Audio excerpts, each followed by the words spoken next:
Okay, chat.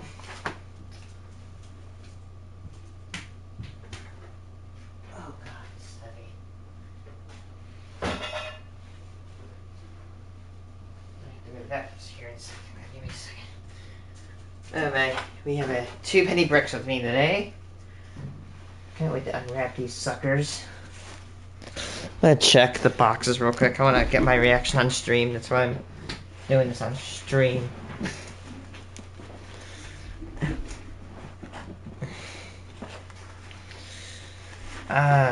You know what?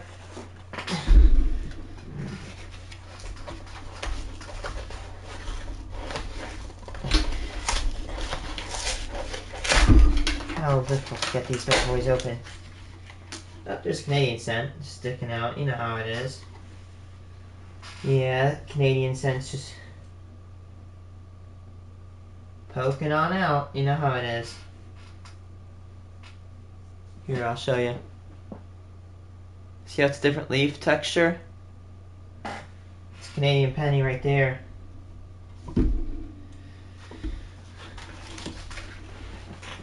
Or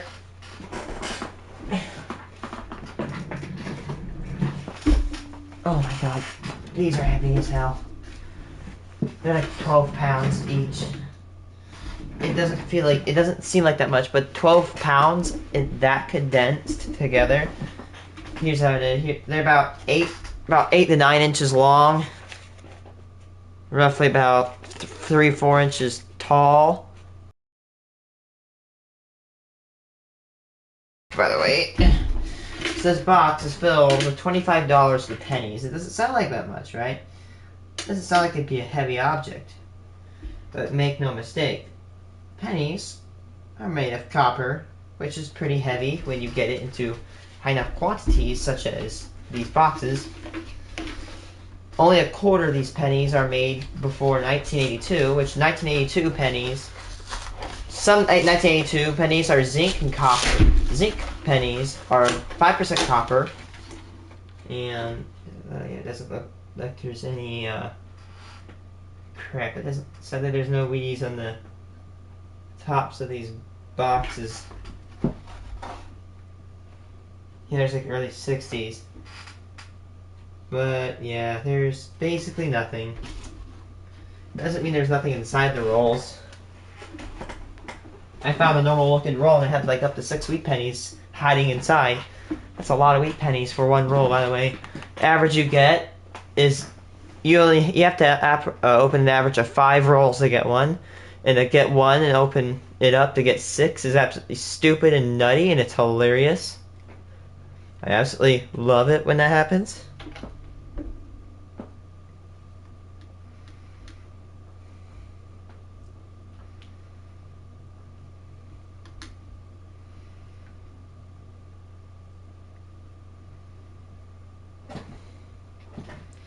HKG-11. Yeah, that's a weird weapon.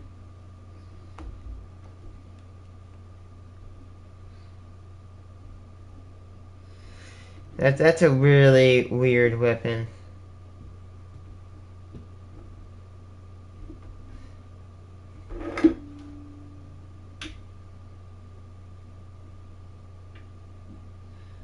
Let's see.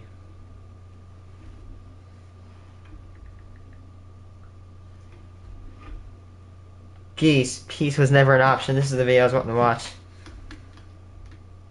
I hate geese. Nobody likes geese. They're just mean. They literally attack you for no reason. An animal with the power to ruin any picnic. A prodigious pooper that has taken over the parks of North America. A bird with a serrated tongue that will chase you out of your own garden and put your rake in the lake. This is one of the most feared animals by city slickers. This is the goose. I hate them.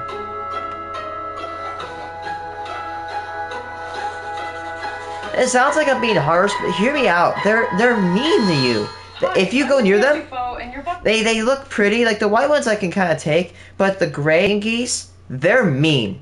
And it sucks. They absolutely suck. I hate them. I hate geese with all my heart. They're absolutely awful animals. I don't care what anybody says. They're absolutely jerks. Screw geese. Animal logic. Goose is an umbrella term for birds from 3 separate genera from the same family as swans and ducks. And there's at least 16 different species. The smallest genus consists of the white geese. There are only 3 species, all North American, and they include the beautiful swan goose. These cranky buttes spend their summers in the Arctic and migrate south during the winter. They travel in huge gaggles of up to 1 million birds, traversing up to 4,000 kilometers, making them one of the most amazing migration events on Earth. Then there are the gray geese, which are mostly found in northern Europe and in Asia. They're so similar to white geese that some scientists argue that white geese should be part of this genus. They all have orange legs and beaks and grayish-brown feathers. The goose you're more likely to have eaten is the gray-legged goose. They were one of the first animals to be domesticated and are considered a Christmas delicacy in northern Europe. Finally, we have the black geese, a genus which includes the infamously aggressive Canada goose. Black geese are generally brown or black and have black legs and beaks. They're mostly found in North America with 2 exceptions, the Hawaiian nene and the Siberian red-breasted goose. If you've ever been attacked by a goose in North America, it was probably a Canada goose. For Canada geese, peace was never an option. No, it wasn't. Their beaks and tongues are serrated with papillae that help them cut plant matter and filter mud when they drink from puddles. The result is one of the most terrifying beaks of all birds. Grown person, but you don't want to put your fingers on the business end of that mouth. Canada geese are extremely protective animals that have adapted very well to urban habitats. Cities provide lots of food and protection from predators. They have no fear of people. The babies are okay, but when they're adults, they're mean. They were once protected along with other migratory species, but over the past 50 years, their numbers have exploded, and there are now over 7 million Canada geese in North America. The main issue is that human activity has changed their migration patterns. Up until the urbanization of North America, Canada geese would breed in the Arctic in the summer and travel south for the winter. As humans built better parks and offered protection from foxes, wolves, and other predators, they started to stay put year-round. And being here year-round means that they litter our parks with poo. Lots and lots of poo. Every goose and gander produces up to 1 kilogram of feces every day. All this poo contaminates waterways and has also caused an increase of pathogens in parks and lakes. So if you go to the beach, just make sure that there aren't a lot of droppings around. One of the reasons they poo so much is because they eat our leftovers. They have been observed breaking into dumpsters and trash cans, but some people feed them to get on their good side. In the short term, this is great for geese because they get a lot of yummy food. But in the long term, they end up eating too many carbs and proteins, which can make them sick and cause deformities. I'm okay with that. The most common of these ailments is angel wing, in which some of the wing bones don't form properly. This causes their primary feathers to point outwards and limits their ability to fly. In severe cases, it causes death, as geese get rejected by their family or become easy prey for predators. Being part of a family and being so protective of it are some of the reasons that geese are so successful. Some species, like the gray-legged goose, Geese do not fear God. That's the problem. Others, like the Canada goose, stay together for a whole breeding cycle. Geese do not fear God, especially Canadian geese. It has also been noted that the single geese get more stressed out than the paired birds, particularly during confrontations. But it's not all a romantic fairy tale. Paired geese are known to occasionally mate with other geese if the opportunity presents itself. Hey, what's good for the goose is good for the gander. A relatively high number of goose pairs involve two members of the same sex. In Great Lake geese, up to 20% of couples are two ganders. They also reportedly have stronger connections than the other pairs, as they perform more displays for each other. And they don't have to worry about taking care of goslings. When it's time to migrate, they most commonly fly in V formations. The formation saves them energy by reducing wind resistance. The goose in the front leads the skying, but also gets a lot more tired. When its shift is over, it falls back and another goose takes over the lead spot. Great teamwork, you lovable jerks. So what should I talk about next? Please let me know in the comments and be sure to subscribe for new episodes of Animal Logic every week. Thanks for watching and How to fight a goose. How's it going, dudes? Birds are animals. Shocking stuff, I know. And they can range in all sorts of shapes and sizes, from really small bird to particularly large bird. But one bird of the real nasty sort is the infamous goose. Everyone knows how nasty these guys are, but lucky for you, I'm gonna learn you how to beat one of them up in case one of them ever comes nipping at your ankles. If you're watching this, that's probably because one of them is about ready to attack you right now, so let's just get to the chase. First, let's set the scene. You're walking along on your merry way when all of a sudden, bam, a goose blocks your path. He's staring right at you. Whatever will you do? First off, this face equals bad.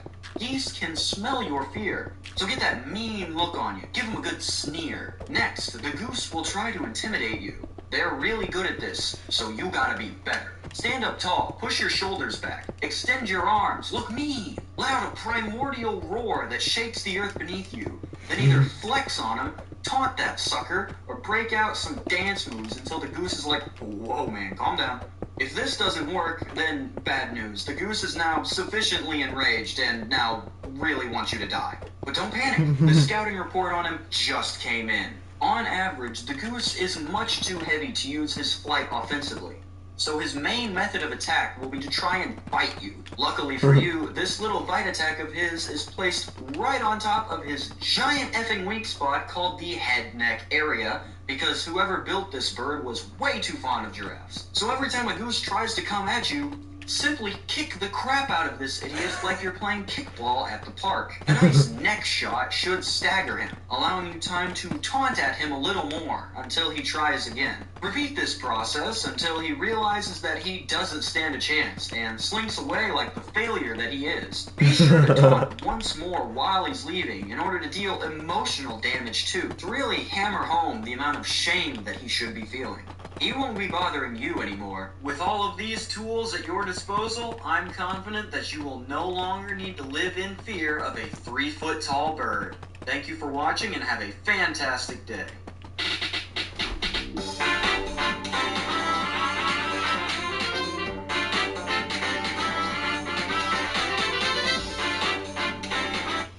Geese are just... Geese are dependable, loyal, and friendly.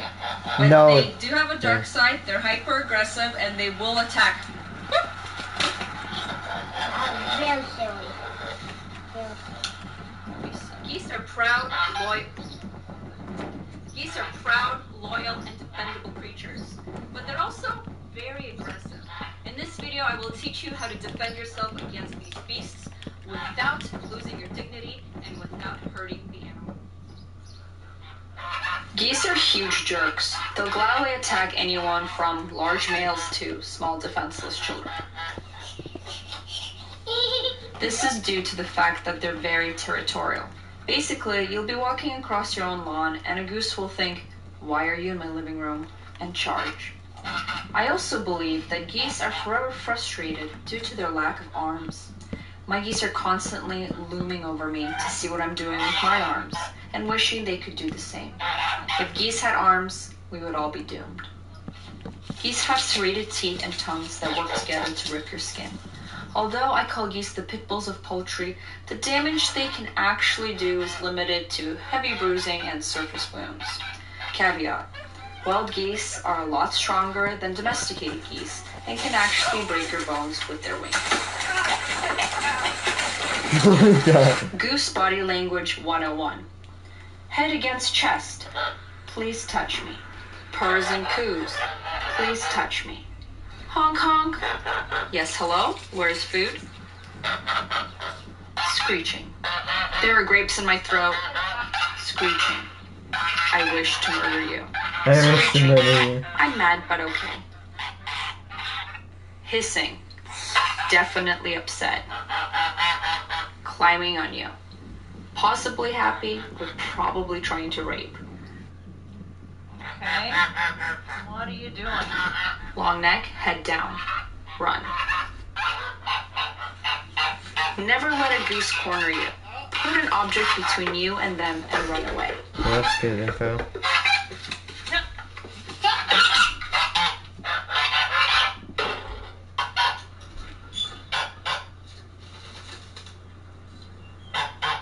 Sometimes a foot in a heavy boot will work wonders. If a goose charges you, gently scoop and throw him in the air.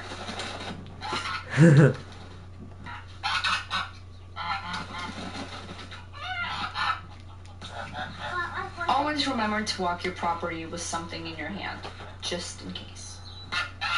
If the goose is feeling extra vigilant, you're gonna have to grab their neck to avoid further conflict. And for some reason, this works as well. Goose self-defense. There's so many videos on Here's this. a quick tip on how to deal with geese. A lot of people are afraid of them, and they run away from them, or scream and dodge them, and get all scared and anxious around them. Which I'm trying to find the ideas for a makes house. the geese feel dominant, and they tend to attack you because they think, oh, I must be stronger or more ferocious than this other creature because they're obviously scared of me. But here's how you deal with geese. You just walk right up to them and they'll get all hissy and angry and shake their heads and stuff. See this one? Shaking his head, and you just keep walking. You just keep going toward them like you're the big dog, and they'll get out of your way.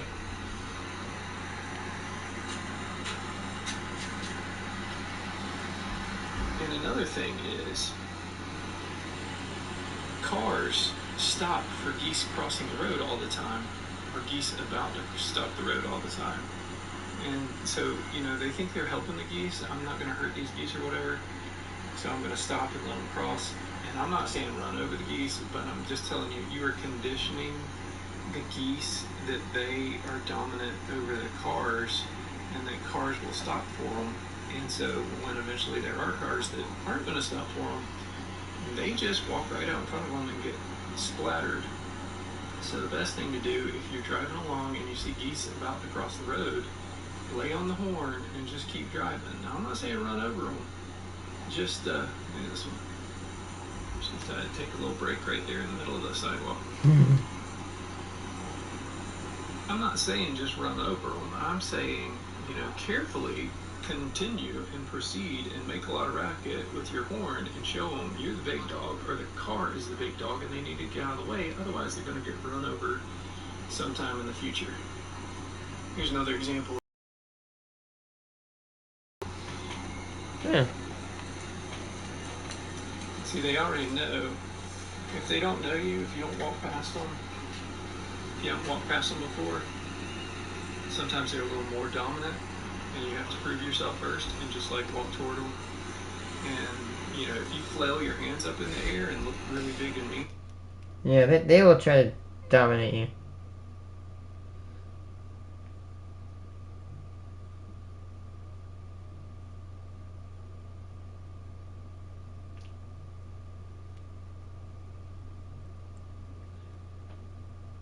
Loud muzzle brake, rapid fire. Oh my god! Jeez. Flash hider versus muzzle brake. It's a good One name. of the questions we get quite often is what's the difference between a flash hider and a muzzle brake when it comes to using them as suppressor mounts? Strictly unsuppressed, The flash hider will reduce some of the weapon's visual signature, and the muzzle brake will reduce a little bit of recoil. So where that comes into play is if you're shooting unsuppressed in low light conditions or with night vision, a flash hider might help out. If you're shooting in competition or something where follow-up shots matter, a muzzle brake might perform a little bit better. The muzzle brake will also be a little bit louder to the shooter, especially so on rifles with very, very short barrels. If we're looking at using them with a suppressor, they're both going to function identically, and it really doesn't matter at all. So it kind of like looks like this, but I want to change it up a little bit. You know what I mean? The muzzle brake will act as a sacrificial blast baffle and preserve the life of the suppressor. I guess it's especially important if you're looking at. Can you put a muzzle brake and a suppressor together?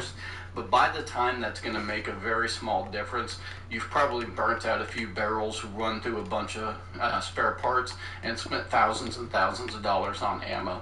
So at that point, it's really negligible. The flash hider mounts basically by screwing it on to the threads on the barrel and putting it to the recommended torque specifications from the manufacturer. The muzzle brake is very similar, but you will have to use something like shims or a peel washer to ensure that the ports are timed at 3 and 9 o'clock with the correct amount of torque applied. So the muzzle brake does take a little bit of extra time and work to get installed properly. If you don't care either way, flash hider's a little bit faster to get on, muzzle brake takes a little bit longer. It is worth noting that generally, say on AR rifles, the A2 bird cage will come with a crush washer behind it. It is important not to use the crush washer with a suppressor mount. Take that crush washer and throw it in the trash. If you need something to time either a muzzle brake or a flash hider by manufacturers like Surefire or Gemtech, where they actually want the flash hiders timed, use shims or a peel washer and not this crush washer. So that's the basics of flash hiders versus muzzle brakes when it comes to suppressor mounting. If you have any questions, feel free to give us a call, email, or stop on into the shop and we can discuss this further.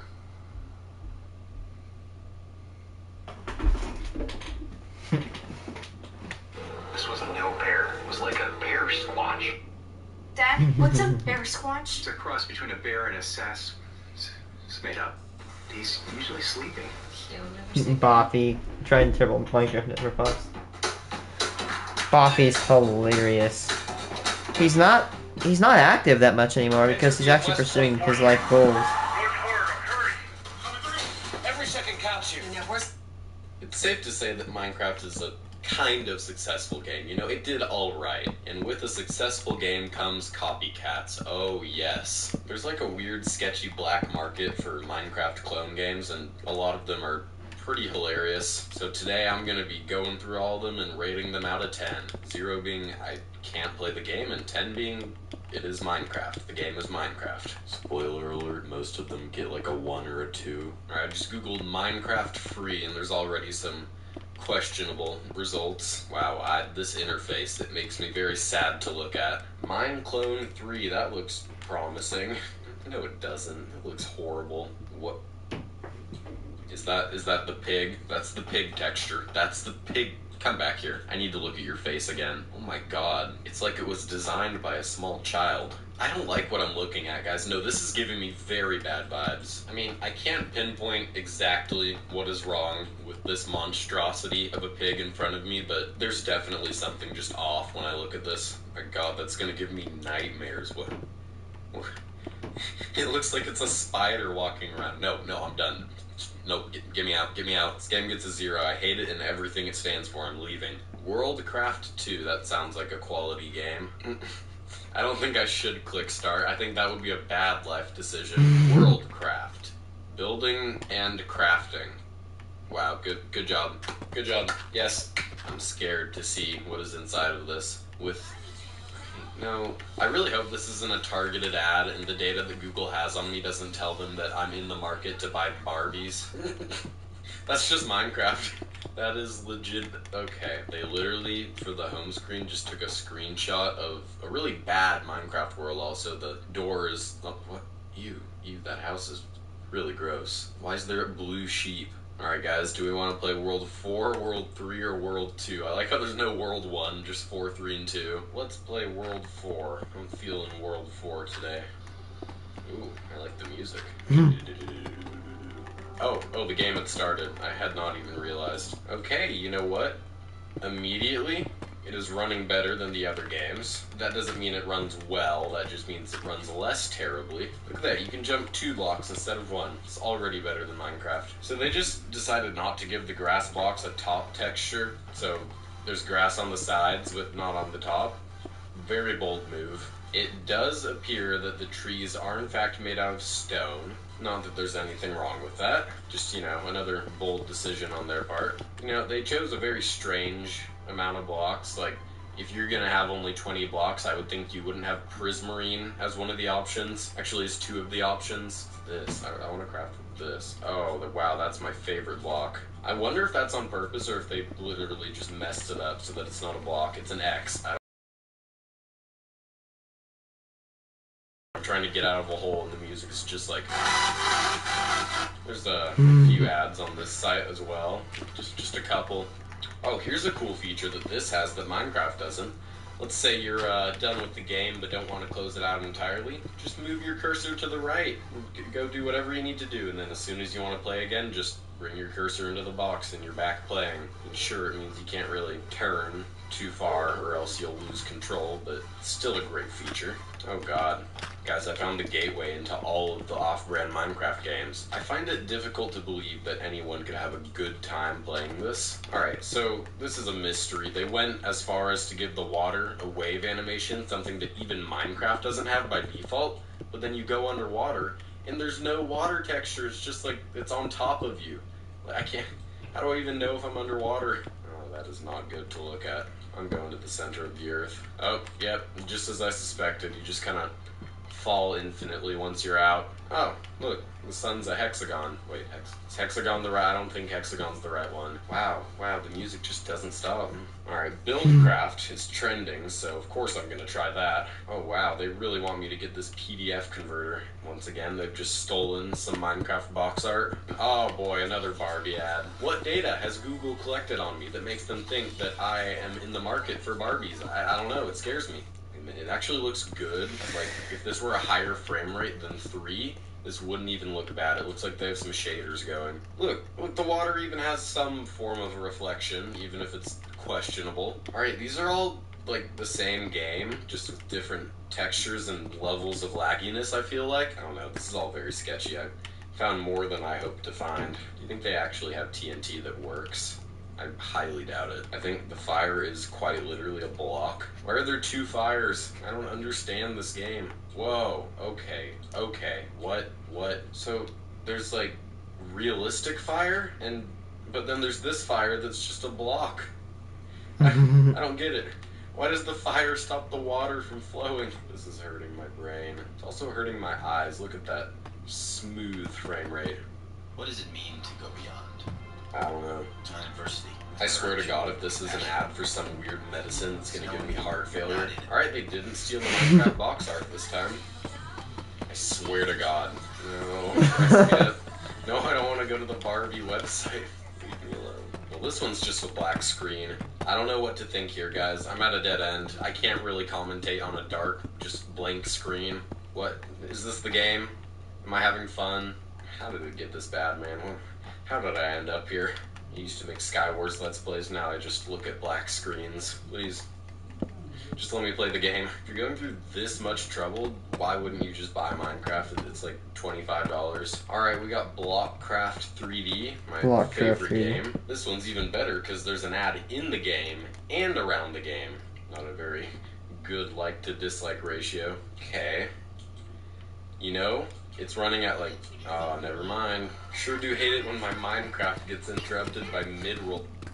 Save at least $170 a year by wasting less produce. Oh my god. Unlock life.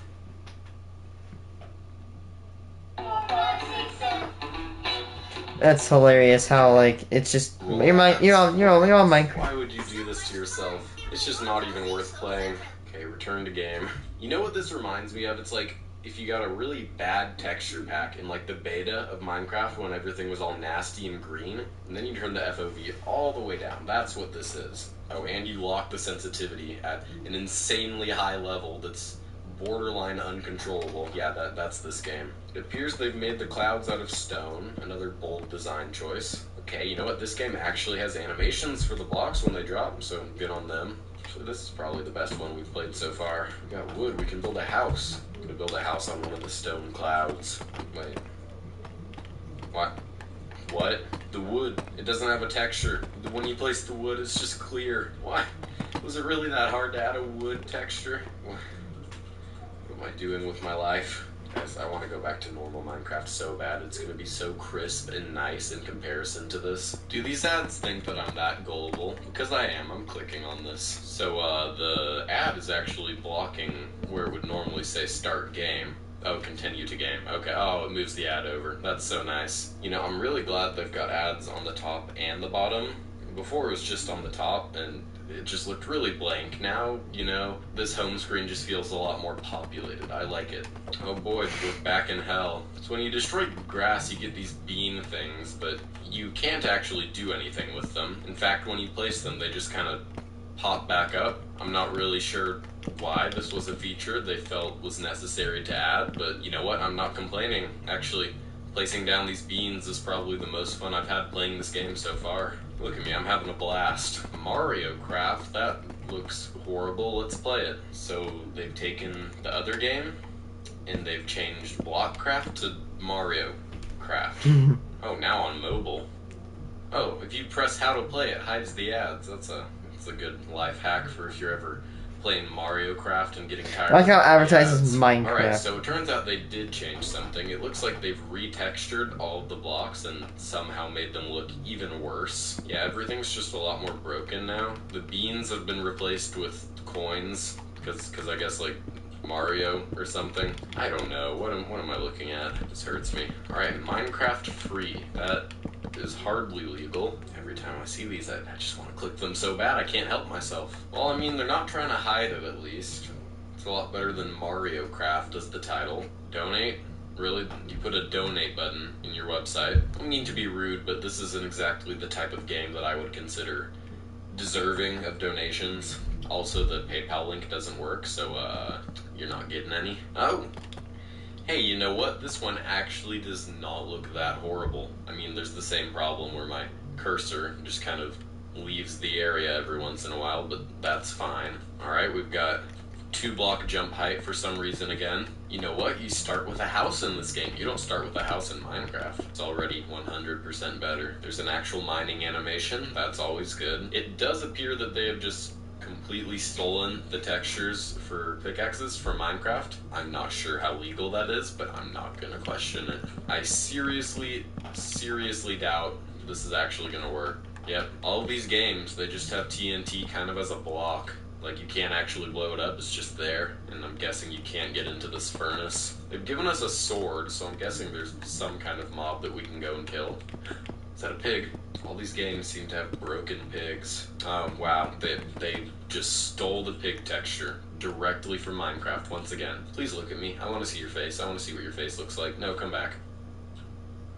Oh my god, is that the death animation? That's so sad. When you kill him, he just flops dead on the floor. Okay, actually, and I'm not kidding when I say this is the best one we've played so far. I wouldn't recommend it, but it's not horribly glitchy, like the blocks actually place. It's running at a somewhat acceptable frame rate. I mean, sure, mining blocks doesn't actually put them in your inventory, and it looks like there's only pigs, but you know what? It's still a great game. You know, I could actually see, maybe if I was on like a school computer and I found a way to get to this site, how I could play this. There's an outline on the mushroom texture, so it looks like they're all in glass boxes, but that's fine. Ooh, those are some high-res books right there. Let's go mining. Maybe they even have caves. Yep, and we drop through the bottom of the map. That seems to be another reoccurring theme. You fall through, and there's nothing down here. And you know what? They've got a pretty decent skybox, I'll give them that. Alright, I give this one a 3 out of 10. Pretty good, but not pretty good. Minecraft Pocket Edition? What? Why? But if it's Pocket Edition, and it's on and it's on a website, but I'm on my computer, then how does... I'm noticing that all of these websites have this awful layout of just a ton of games crammed into their homepage. And, you know, ads. Lots of ads, because you gotta have ads. Alright, this one's literally called Mineclone 4. They're not even trying to hide it. Okay, we have an ad. Some more ads. Just a couple. Oh, it actually lets you go full screen. That is fancy. We're in. Oh no, oh no. This is our inventory. We have weapon, weapon of fire, light, rock W/diamond, and carbon. Those are some of my favorite Minecraft items. Alright, can we take a moment to talk about the sensitivity? I can't, what am I supposed to do? I would say this is running at a solid maybe 2 frames per second, 1 maybe. Scroll wheel doesn't do anything. What? Is this is the tree burning down is what I'm looking at right now? Why does it fall? Some nice high quality sound effects. I think there's 2 different possibilities of sound effects to play when you hit a block. There's the, yep, and it's stuck on a loading screen for some reason. I have a headache actually from playing this, not even kidding. Oh, it's not fun to look at. I mean, the sky is one color. Can I drown myself? Will the game at least let me die? This isn't how I want to live. These sound effects are top quality. They're just beautiful. No, I'm done. I can't. Stop. Get me out. Please get me out. Alright guys, that's Mineclone 4. I give it a strong 0.5 out of 10. Please get me out of this hellhole. Okay, my sanity is wearing thin from playing these games. I have to end the video. Thank you for watching. I'll try to upload more than full Mineplex. That Mineplex part's a joke. They fucking suck. The remaining Minecraft servers fall somewhere on the scale of There are 2 good Minecraft servers. Only 2. Hypixel and Mineplex. That Mineplex part's a joke. They fucking suck. The remaining Minecraft servers fall somewhere on the scale of dog shit to dog shit. And today I'm going to be playing on some of them and just relentlessly bullying every single aspect of them. It's gonna be great. Now, the holy grail, so to speak, of shit Minecraft servers is this website right here, Minecraft Server List. Browse between thousands of servers. They're all so great. Alright, you start with these. These are decent, but no, we don't want the decent ones. We want the real bottom of the barrel servers. Much like when you're searching on Google, you never want to go past the first page. So that's exactly what we're gonna do. Yes, let's install an extension. I like this server's description. Purple Prison has been around since 2014. You've been awarded best prison server in Minecraft for several years in a row, and YouTubers such as PewDiePie. And it just stops. What does that mean? And YouTubers such as PewDiePie. Okay, cool. Okay, here we go. Land of Gods. This looks promising. You know what? Actually, I'm gonna have to take that back. Mojang is giving me a warning that I might be exposed to unmoderated chat messages. I couldn't expose myself to that. We're back. I'm gonna pause the broadcast.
Sorry for that interruption. I had to meet with my biannual/annual health person, doctor, whatever.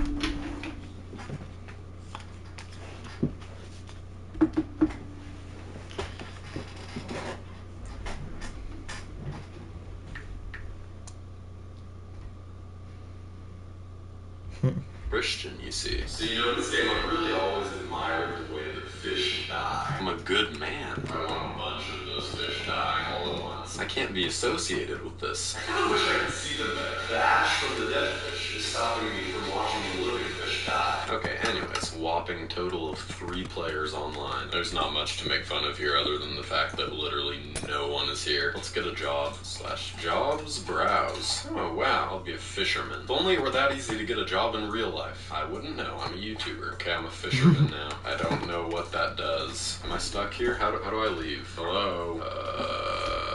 There's just a skeleton with a question mark over it. None of this makes sense. Guys, please let me out of the pit. I know I've been bad, but come on. I need to make content here. Am I really just stuck here? Okay, I escaped. It's telling me to do /wild to begin my journey, but when I type /wild, it just teleports me back here. Is this it? Is this my journey? And it's giving me a command timeout. Maybe this portal? Nope. Funny thing about this portal is that it's not a portal and it's literally just water. Oh, okay, no, now I'm here. I am trying to find something to hate on, but I can't. It's just survival Minecraft, but slightly worse, and you have to worry about the world just being deleted. Ow! I took damage by falling, and apparently my dodge rank has been unlocked. This makes me sad. Let's see if they have some ridiculously overpowered kits. Alright, we have Claim. Wait a minute. The classic slave kit. I don't know about this. Okay, the rest of them aren't as bad. I'm gonna go for slave. Okay, I'm leaving this server. Goodbye. We are off to a great start. Kit craft. Sure. Just judging by the name alone, this is not gonna be a good experience. Hub under construction. Please follow these signs for now. Okay, pretty ratchet. It's just me and V-Blaze. Oh, hey there. You're in a hurry. Okay, there's so much stuff on my screen. The scoreboard takes up like a third of it. There's text everywhere. The amount of server chat is absurd. This guy said hi to me. Next up is crowprison.net. The concept of a prison server has always been a little bit foreign to me. It's like manual labor, but no one's forcing you to do it. Everyone's saying welcome, again. Okay, the amount of obnoxious ranks that these people have. 3 squiggly lines. Snowflake. Z. Helper. Logic. Senpai. Why? This guy's Elder Hacker Joe. Are hacks allowed? We'll see, I'm getting mixed answers here. Give me mod. Now! Just speedrunning getting banned. I work for Mojang. First of all, who in the fuck do you think you are? I like this guy. I don't want your book. Take it back and never speak to me or my son ever again. Oh, Joe sent me $10. It's an interesting spawn. The owner of the server is so pretentious that they've just laid their skin out on the floor right where you spawn. Amazing. They have a store? Shouldn't be surprised. Buy.crowprison.net. $70 for the highest rank. You get 40 billion of their useless in-game currency. A tag by your name. This is quite the deal. You guys ready for the exciting gameplay that is prison servers? Look, watch this. You mine. I wish I were joking. This is it. You just sit here and you fucking mine. It's like being a corporate slave in real life, but again, no one's forcing you to do this. Why would you spend your time like this? I actually used to play on these servers. I don't know why. What's the point here? I do not fully understand. Coffee YT, what you up to? Nice. None of the blocks are going into my inventory and my money isn't going up, so... Alright, I'm leaving soon. I might as well take this opportunity and get some free promo. Guys, please subscribe to me. I'm new to YouTube. It would really help. Heart, cock and balls. Guys, please. I'll give you sexual favors. Subscribe to Coffee. Drop a like. They're telling me to calm down. Last chance. I love it when people with the helper role just have a total power trip. Last chance. Please calm down, man. I want to address this guy directly, but I really don't know what his name is here. Is it Logic? Is it Senpai? Is it P11? Who knows? I'm gonna keep going until they ban me. I don't care how long it takes. YouTube.com/coffee. They muted me. Okay, next server. Grand Theft Minecraft. Worth a shot. How is this even gonna work? You know, I'm struggling to see the appeal here. Is this server's demographic just children whose parents won't let them play actual GTA? Are there cars and stuff, or is it just Minecraft that says it's GTA? Why is this text so big? Oh god, something's happening. Giving me a tutorial that I am going to completely skip through. Okay. Hey, you know what? A for effort. Funny thing about this is that it's not actually letting me move whatsoever. I am going to have to spend the entirety of my time playing in this one block. Is this the GTA experience? I paid good money for this. I didn't, but still. Oh, I can move now. Oh, it won't let me kill myself here. Hold on. Suicide speedrun.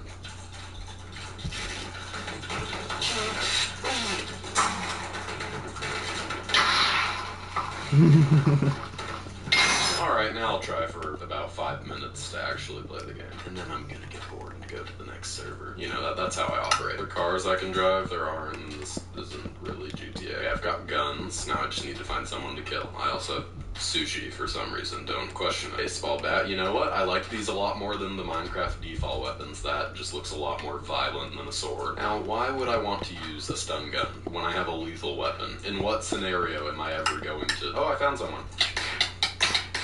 This game sucks. Now that was fun. I just discovered that you can sort by new servers. This is gonna be a little mean since these are all just gonna be children making Minecraft servers, but you know, anything's fair game. That is probably just this kid's home IP address, so I'm gonna blur that out just because, you know, I have some level of respect. Not a lot, but enough to not actually put anyone in serious danger sometimes. Alright, let's see how this is. Let me guess, the owner's just gonna have a power trip on me? Oh, yeah, wow, crazy. I'm having a splendid time. Is this guy just hacking or is he the owner? Wow, fun game. I'm really glad I logged on for some Minecraft. Woo, yeah. Yes, you are superior. Good job. Good job. Alright, what's the purpose of this server? It's just a world that he's downloaded. This is the whole thing. What am I supposed to do here? Guess I can kill this guy. Murder always makes me feel a little better. Y'all want to see the least intelligent chat string of your life? I'm gonna report you for hacking. Lol, K, you hacker too. But K, no, I told you, I'm using ender pearls. At least I usually only use mine for alts. But hacker v hacker, and that's not possible. LMAO, I'm not dumb.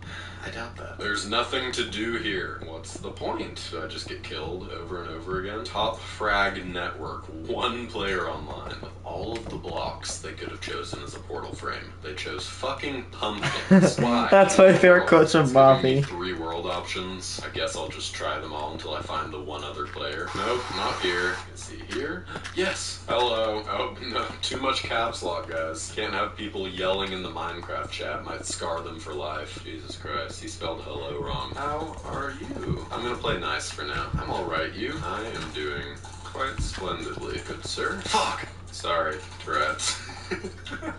That is not how you spell Tourette's. That's fine. Where you at, Holmes? Ha ha ha ha. What's good, slime? I'm very lonely. I want to find this one other guy. For a lot of these servers, there's not much for me to hate on. Except for the obvious, which is, why would you play on this server? What are the upsides here? It's just normal survival Minecraft, but everything's probably already mined. There's lag, and the off chance that the server owner will log on and have a power trip on you. Alright, he's far away, so I'm not getting any content here. On to the next server. Sleepy Bird. Another kid just hosting with his home IP address. Fun fact, I did that once. I hosted a Minecraft server from my PC and used my IP as the IP. Of course I got fucking DDoSed, but I was able to contact the internet provider of the guy who DDoSed me and I got him completely banned from having access to the internet in his area, so, you know, just the same shit. It's a defiled Minecraft survival world with like 4 people playing on it. Just gonna jump in this cobweb and fucking cry. Who plays on these? Why? Why would you subject yourself to this? You know,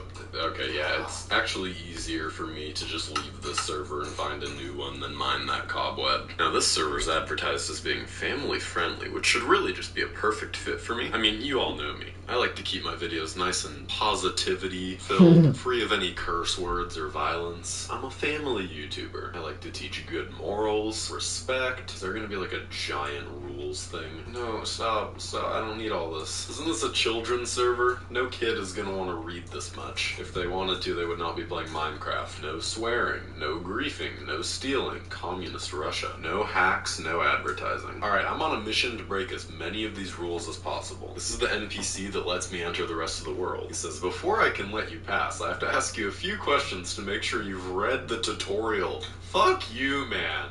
First server I've had to pass a test to get into. Please let me play the game. I just want to break rules. Come on. Yes! Oh, thank God. Okay, I need to find something to steal, grief, I need to find a way to get past the chat filter and curse. I need to advertise my channel, and I need to install a hacked client. Shouldn't be too hard. Oh God, they're on to me. Okay, I gotta play it cool. No, fake Buffy. I don't think he's buying it. I just gotta laugh it off. Don't even worry about it, man. God fucking damn it. Can I get a screenshot?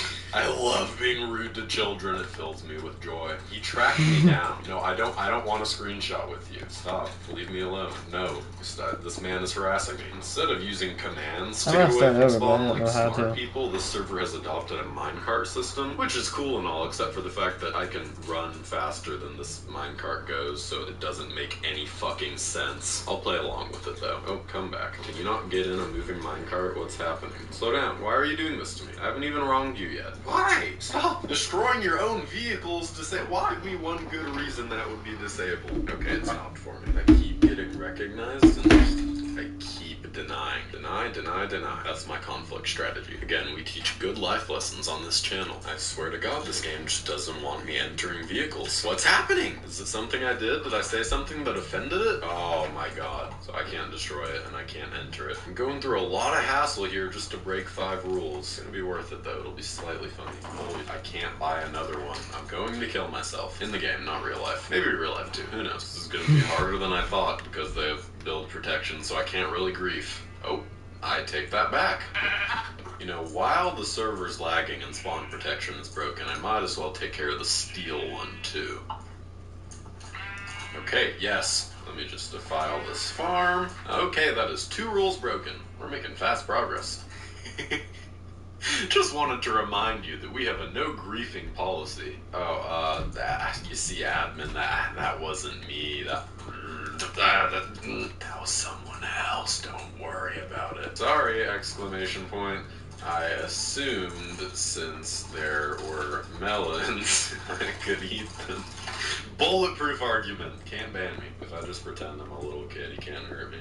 They're being so nice to me, I feel bad. We have free melons at the Farmlands portal. That's cool, I don't care about you, and I'm using you only for content. Yay, good fun. Okay, for this next bit, I do kind of need a hacked client, and yes, I still have the tree background from my last video. I pray for the day that you can download Minecraft hacks, or really anything else Minecraft related at all, without having these stupid fucking ads. All for these? Like, you could have made the download button more convincing there. Just big green text with continue and a slight drop shadow. At least, like, make it round and clickable. And there's another one. Latest driver updates. Drivers for what? Are they targeting grandmas here? I don't think grandmas are buying Minecraft hacks. Okay, boys, the hacks have been acquired.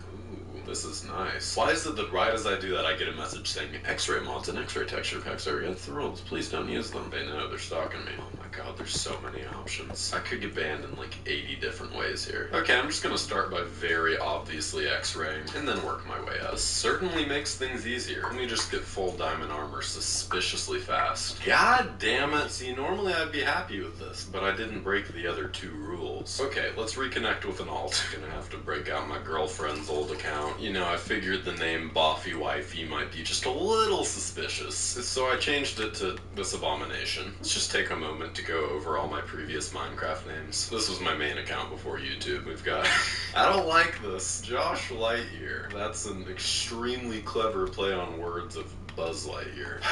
Techno Crits. I guess that was Technoblade, but crits fucking kill me. Crits for life, but life spelled with a Y and a 4 instead of 4.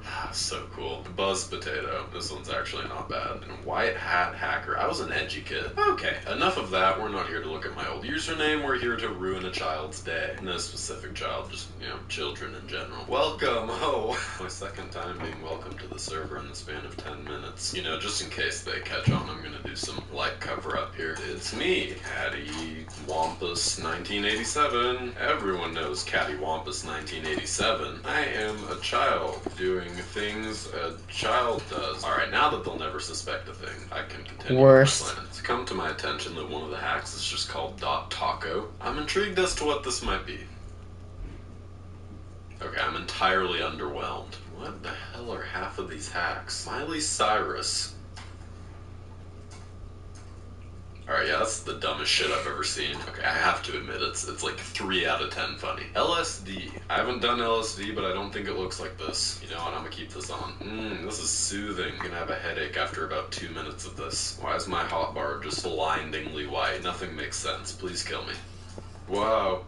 Oh, I turned on flight. That was an accident. Don't ban me. I mean, you know, not yet. Okay, here's the plan. I gotta advertise my channel, curse, and just ferociously hack all in the span of 5 seconds before they can ban. Bam. They have a good anti-cheat, so it's not making things easy. But I'm trying. Someone's calling me. I just fell. Everything's going to shit. Unnatural block placement? What are you talking about? You've been muted. Why would you do that? The server's going on about unnatural block placements. Yeah, keep crying. Little do they know. Jesus, I don't fucking know. Just ban me already. I'm done with this video. Ban me so I can make a funny joke and then end it. I'm like very obviously hacking here. Fly everywhere. Yes, bingo. Perfect. Okay, bye.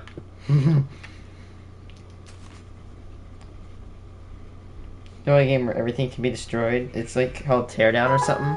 Lowe's knows you want the best for Dad.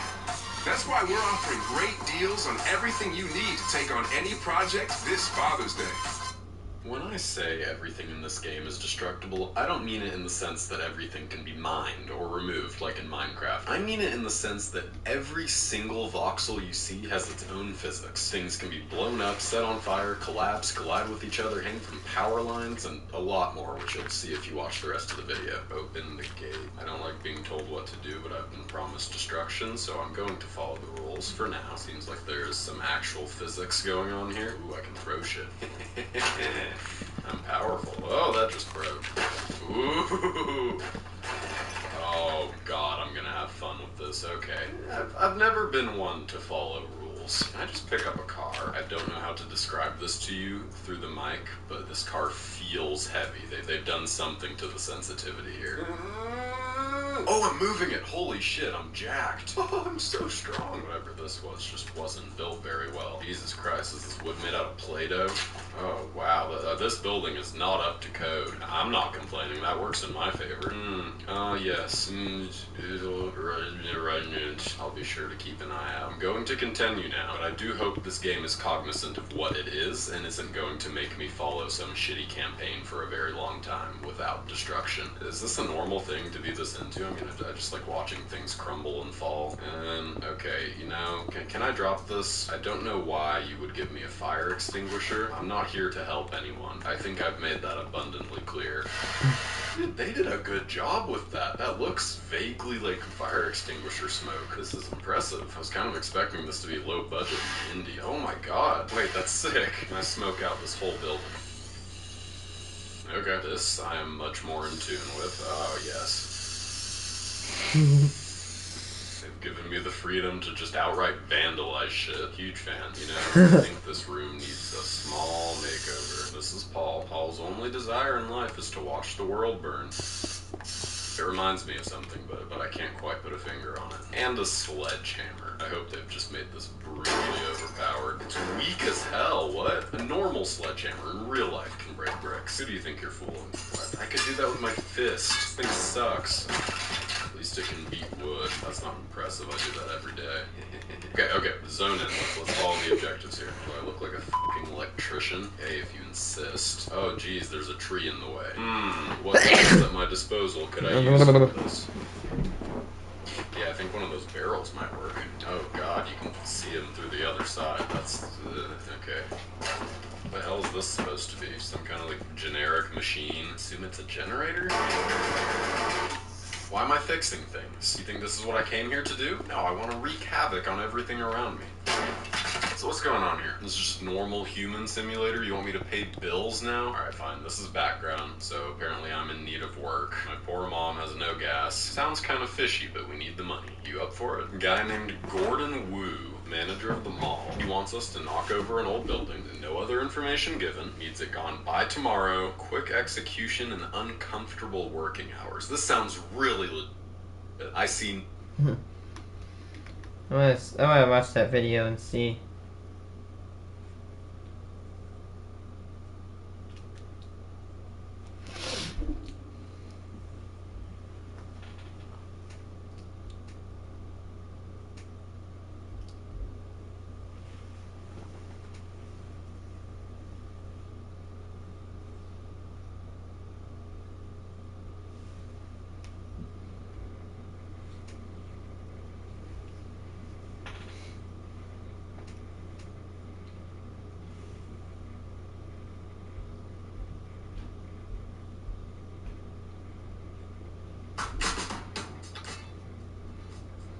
That looks like a cool little house. I don't know what's being said here, but yes.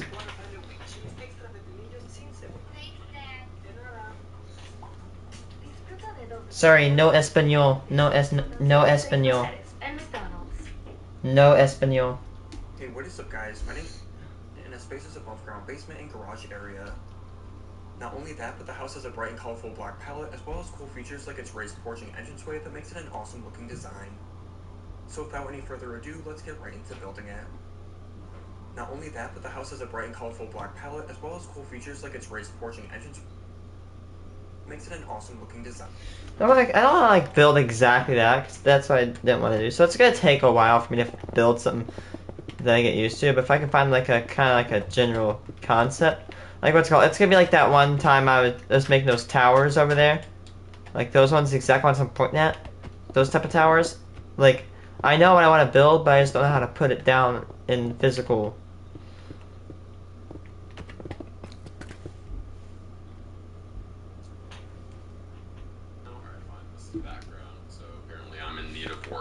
Poor mom has no gas. Sounds kind of fishy, but we need the money. You up for it? A guy named Gordon Wu. Nobody lives here, right? Who am I fooling? You think I'm concerned with morals? Let's go destroy some shit. It's my van. The prompt is escape.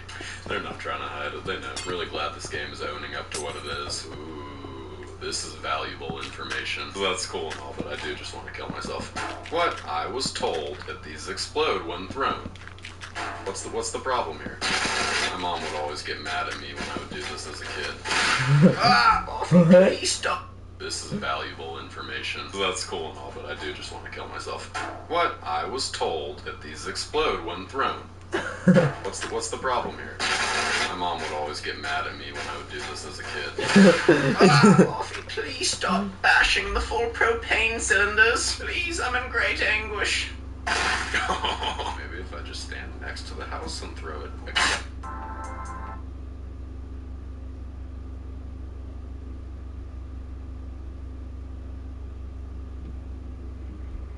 Piper 3-4 design and a Hey. Oh, that's perfect. Okay, come on. Before my health regens, please, please, please. Yes! This is a little bit tame for my liking, honestly. I'm just gonna get this over with. I don't feel like using explosives, so I can just knock all the beams out in like 2 seconds. I feel like I should probably, at least somewhat pretend that I haven't done stuff like this before. How are you standing? No, this would not be the case in real life. Yeah, I know they do. I already had my fun with that. I don't care about you now. Oh, that. Yeah, I was right to step back there. God, I'm having fun. This doesn't usually happen. Yes, let's stand inside the house as we do this. What are you standing up by? Drywall? And I guess it's the brick fireplace. I can't actually do much about that. I might have to use the explosives after all. Alright, now I call bullshit on this. There's no way. This is the equivalent of if I took a high-powered laser beam to your house and just decided to spare your chimney. I think because it's programmed to think that brick is stronger than wood, this is like the equivalent of a massive hunk of steel in real life. Well, let's use the tools we've been given. Really? Wait, no, did I spend too many of these goofing around? Have I actually made this impossible for myself? Yay! More boom booms. Ugh. Whoa, I'm strong. Can I move this? Yes, please. This might not be the best. I'm not backing off now. This is an ego battle. This excavator dares challenge me? Do you know who I am? Didn't want to have to do this. You leave me no choice. You simply cannot insult me and live to tell the tale. Yeah, that's right. Know your place. Trash. Beefing with an excavator. Oh, he wants it actually completely flattened, doesn't he? Ah, well, you called the right guy. Sure hope no one important lives here.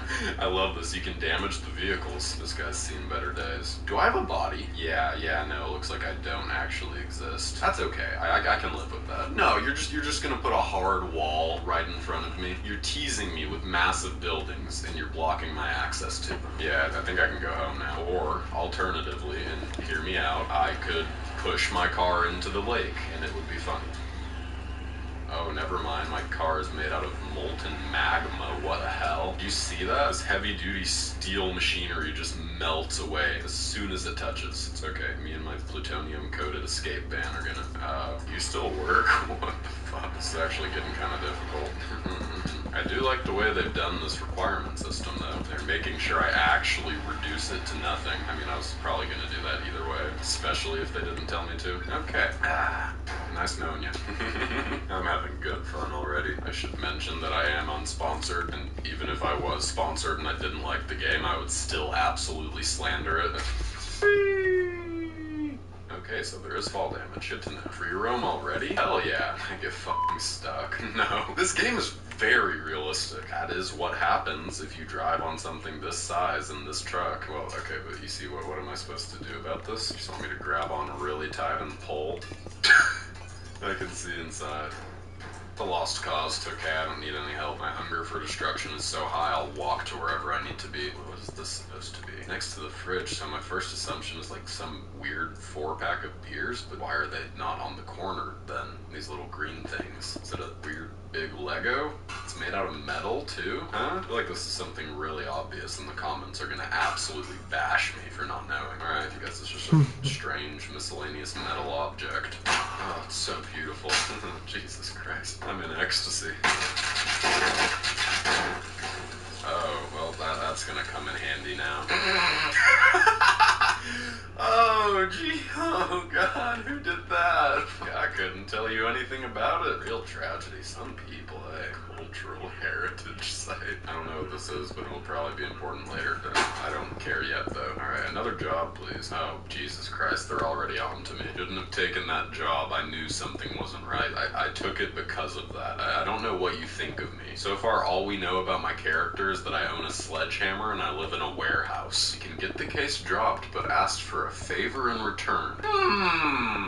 I wonder what this favor might be. Could it possibly entail destruction? Alright, I mean, this is fine. I'm on the police payroll now. I work for anyone. We need to borrow the computers over at Lee Chemicals. I fucking called it. Alright, do this and my little blunder will be forgotten. It's far from the last one. I'll be hearing from you again. Okay. Oh boy, it's Lee. Oh, hello there. Everyone really likes leaving large construction vehicles around with fuel and keys in them. I got no problem with it. You were in my way. That's your fault. What? No. This game's realism is really cool until it's working against you. Can I right myself with the arm? No. Guess all these cars just have keys left in them. If I need money this bad, why don't I just make a fortune stealing all these vehicles? Okay, wait, what am I actually doing? Oh, should I be like discreet? I think I'm stealing something. Knock, knock. Good thing about locked doors is if the door doesn't exist anymore, then it's not locked. This is just someone's house. Maybe not. It has vending machines in it. Maybe they're just big fans of capitalism. You know, this place is feeling a little bit closed off. I think I'm just gonna do a little bit of renovation. Open it up for them a little. There we go. That's much more manageable. Stairs are for the weak. If you can't climb there, you shouldn't be able to get there at all. I don't know. I'm talking out of my ass here. Do wish I could bash. Large fires triggered the alarm. I'll keep an eye on that. Other than that, this place seems pretty low security. That's a guard tower. Whoever's in there, you're just not too great at your job. Let's see how far I can push it. I already checked out the office. Oh no, I went in there and then I completely forgot that I was stealing something. I got lost in the sauce. And I destroyed the stairs. So I'm working against myself here. I need to get up there. Or alternatively, I bring up there down here. That sounds like a lot more fun. Good thing there's just a lot of. I don't know what to build. Please It's just kind of getting. I'm stuck again. So it's gonna take me a while to get out of this trap. I only had good intentions. This is one of the cooler games I've ever played. I'm genuinely very impressed. That means a lot coming from me because I'll very rarely step out of persona to compliment something. Where's this computer? Please. Oh, there it is. Okay, I'm just gonna go grab it. Oh god. The job he wanted me to do didn't even contain anything about destruction in the description. He only wanted yourself. Please fall. Don't know how I would get up there. Maybe I could walk on the pipe, which I also just destroyed. Alright, this one is spent. I'll be right back. Wait, hold up. This game, wait, hold up stream. Hold on, chat. This game might actually be on PS5. It says it's on PS5. No, it's not. No, it's not. No, it's not. No, it's not. No, it's not. It's not on PS5. It is not on PS5. This game is not on PS5 at all. It's fake. It's not on PS5.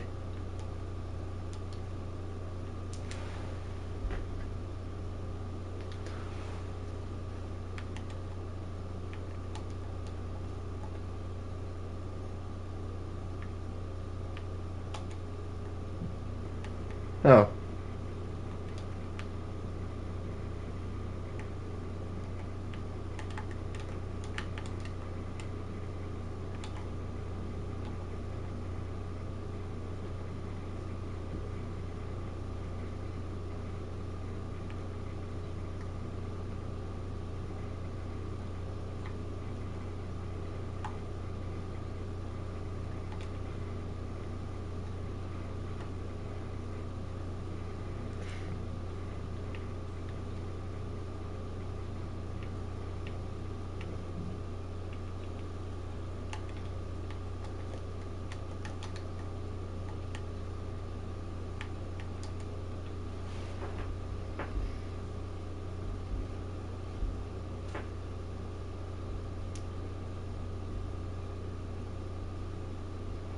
It'll launch on PlayStation 5 and Series. Yes. This year. I don't know when. It's not. It's on May 24th. So it'll probably take them a while. But oh my God, please.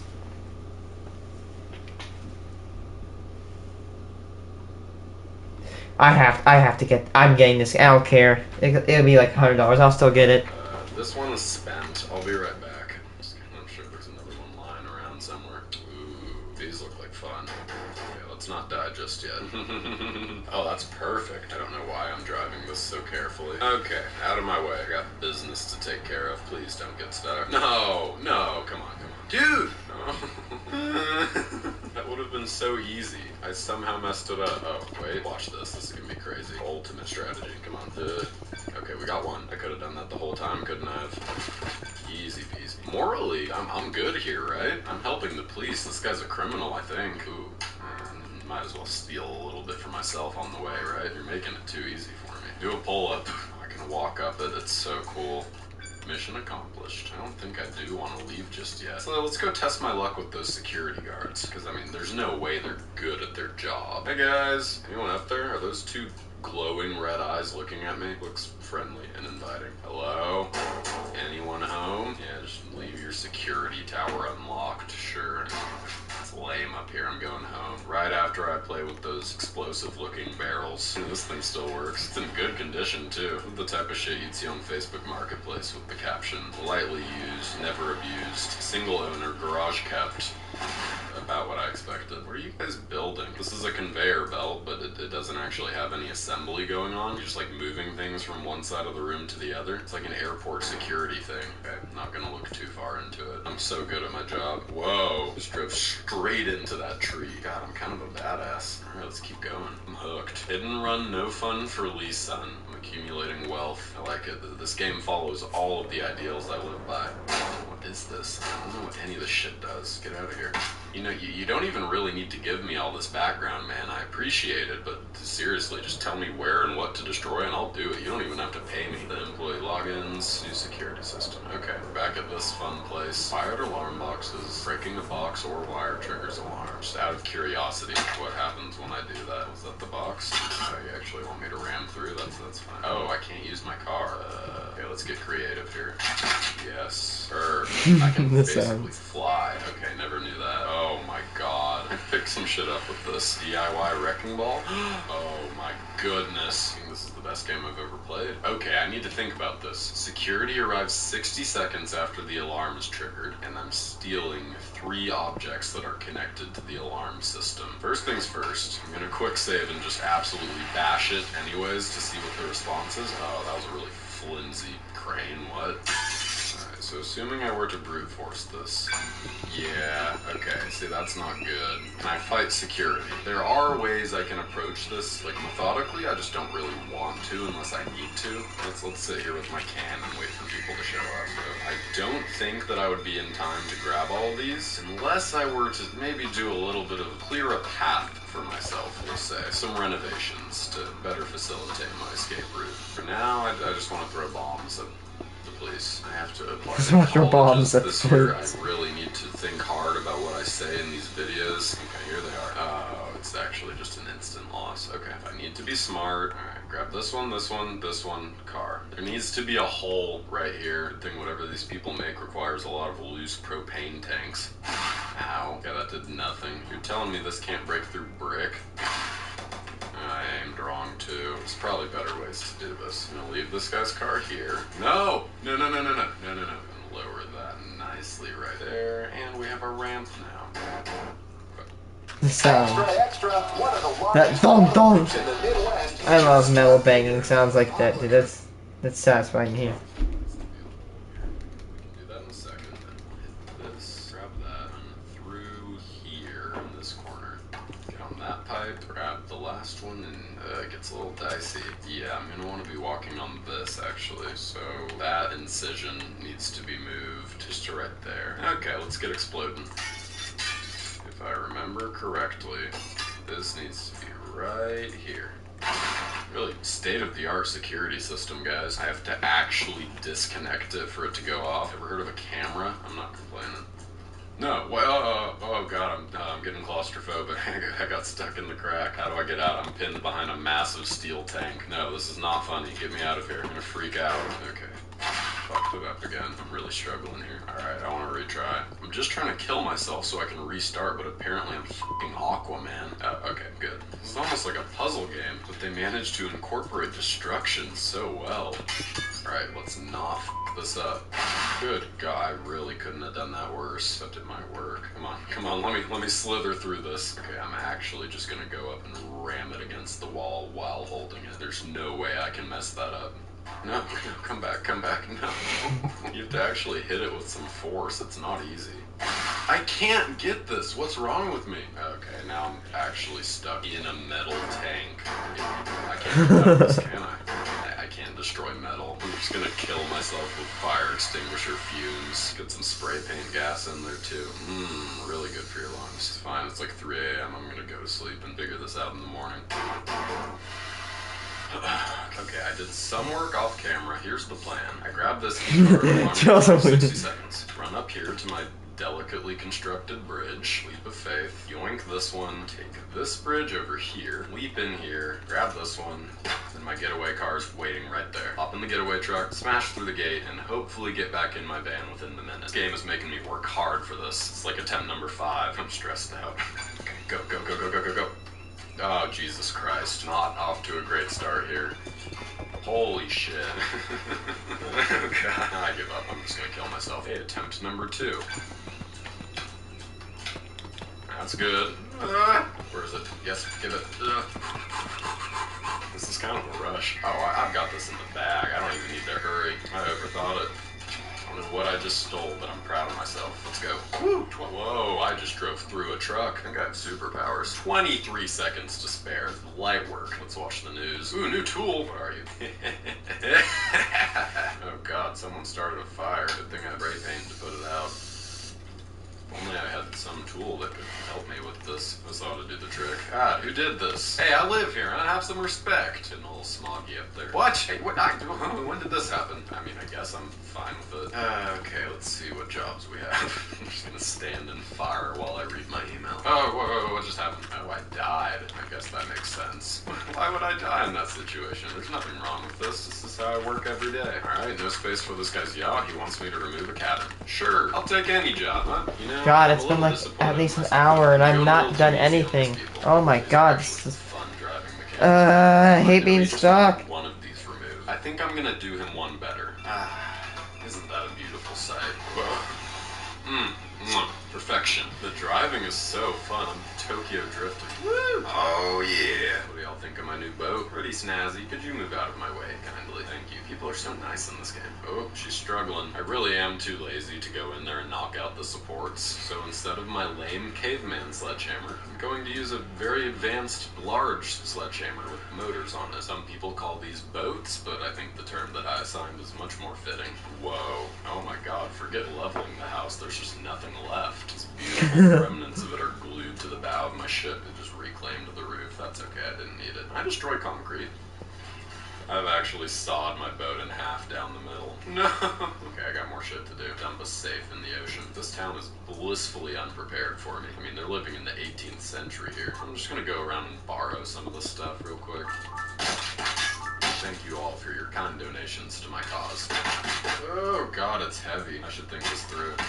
Put the safe on the truck and put the truck in the ocean. What could go wrong? Please don't fall. Please don't fall. No, no, no, no, no, no, no. It's so heavy. No, god. Ugh. How do they do that? That's a video game and they just made that feel heavy through my mouse. I don't know how to describe it. You'd have to play to see. Ugh. It's like I'm fighting it.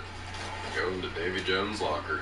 I've done all the objectives, but my thirst for destruction is not quite quenched. Right, it seems Satan has invaded my game file. It's okay, you're welcome here. Aw, who's a goose name? Yeah, you a good boy? He's so cute, he's giving us a little wave. What are you looking at? What's over there? You're pointing at something. Is it that barn? Did that barn wrong you? Do you need me to burn it down for you? Okay, talking to pipes, bro. I need to get myself checked out. Don't worry, I'll flatten it. Okay, this thing kind of sucks. Got a big boy forklift, hell yeah.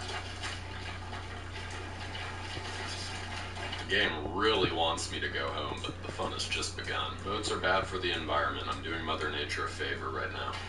That was really f***ing lame. Thought you'd blow up. Why are you being difficult with me now? You need me to drive a car into you? Is that it? I'll do it. Out of my way. Got places to be. They don't pay me enough to drive this thing around. Hey! Josh, you have to stop drinking on the job. Shut up! You don't tell me how to live my life. I'm surprised that I'm alive. Okay, let's go home. God, this place is in shambles. Look at it. An actual tsunami hit. Ugh, God, I did all this? Really proud of myself. Okay, let's just burn one more thing down and then I'll leave. I'm so strong. I'm swimming with a f***ing sledgehammer. You know how hard that would be? What are these things just in my pockets? I mean, I don't actually have a body, so I guess there's not really any rules here. These look like real flames. Like, I feel like this is pretty accurate to what a burning building looks like. Impressive. Good job, devs. Alright, let's skedaddle before the police come. Can we take a moment to look at where building a house the right way according Google Ads to helps users Mojang. curiosity and to customers who are interested in what your business has to offer. Now you can reach people based on what matters most to them at just the right moment. Google Ads. I can't afford this. Stop adding me. Oh, it's so awkward. It's like I can't pay for this. Probably built a house at least once, except for these guys who said no. Most of us had those nostalgic moments when we decided to make a house entirely out of diamond blocks in creative, or a shack made out of dirt in survival. Honestly, two of the worst building blocks in my opinion. But how would Mojang build a house in Minecraft? Well, today we'll be building a house from one of the sacred texts, the original Minecraft Construction Handbook, not the updated edition, the original one. To see how Mojang would build a house, at least in version 1.7. In addition to the house itself, I'll be constructing the back garden and hedge maze off to the side of the house, as seen here. But there'll be a little twist later on to our build that you might find interesting. Also, before we get into the video, if you haven't already, consider dropping a like. And I have that original handbook. I have all those books. Subscribers by June. I need your help. Hope you enjoy the video. The very first thing that I did was to locate a plain biome bordering a swamp, as that's what we can see in the pictures in our book. Although it is unlikely that there would be a ruined portal within render distance in the book, especially in 1.7. The first step was to get our area of land suited for building, because the house or mansion, you could call it mansion, it's pretty big, and it needs a large amount of area. And this mostly just included covering up caves and water pools and flattening out the terrain a bit. The very front of our house is going to be facing in this direction, and in the back here we're going to have a little garden area, and off to the side by the swamp we're going to have the hedge maze.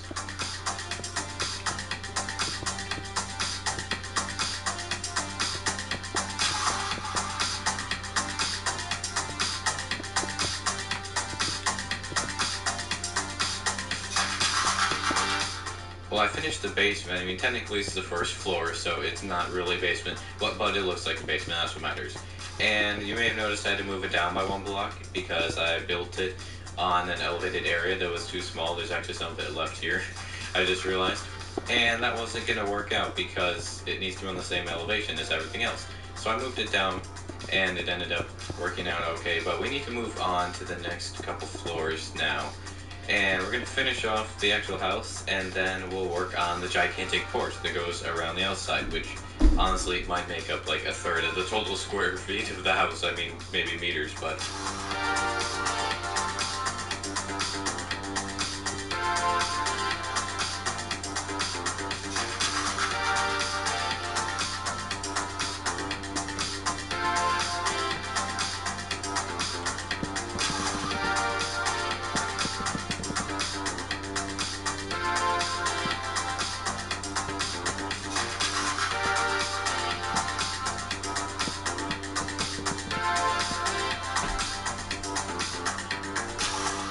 Here's what the house looks like just by itself, without the giant porch, any of the decorative stuff in the back. And that's actually what we got to work on now, is making the massive porch that goes around most of the outside, and the fancy garden in the back. I mean, fancy by 1.7 standards. Maybe not by current Minecraft standards. I'll be right back. I have to go to the bathroom and get a charger.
I might know where it is. It might be my dad's shop.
sure why Mojang had logs underneath all the leaves. Maybe something was different about the game back then that would make the leaves decay or something, but I don't really remember that. Either way, it kind of looks cool, and we have this really old school pool back here, just some sandstone and exposed glowstone, probably benefit from sea lanterns now. And there's a little patio over here with an anvil posing as a grill or barbecue thingy, something like that. And we've even got some visitors to our house that were generous enough to donate 2 of these.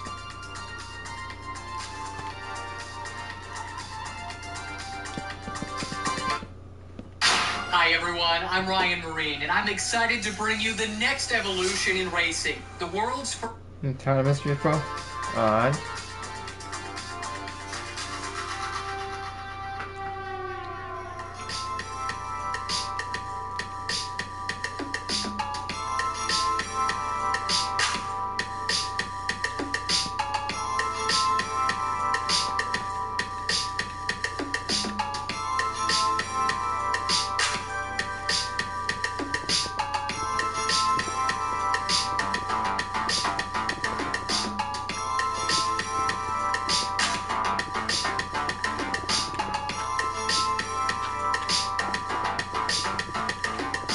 So who would have thought that making a maze out of leaves and logs underneath that would take longer than the house?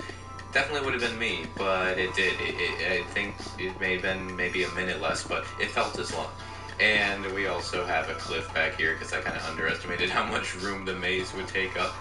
And yeah, you could trap your friends in here, maybe make them run towards the center, and just hope they didn't bring the shears or put them in adventure mode instead.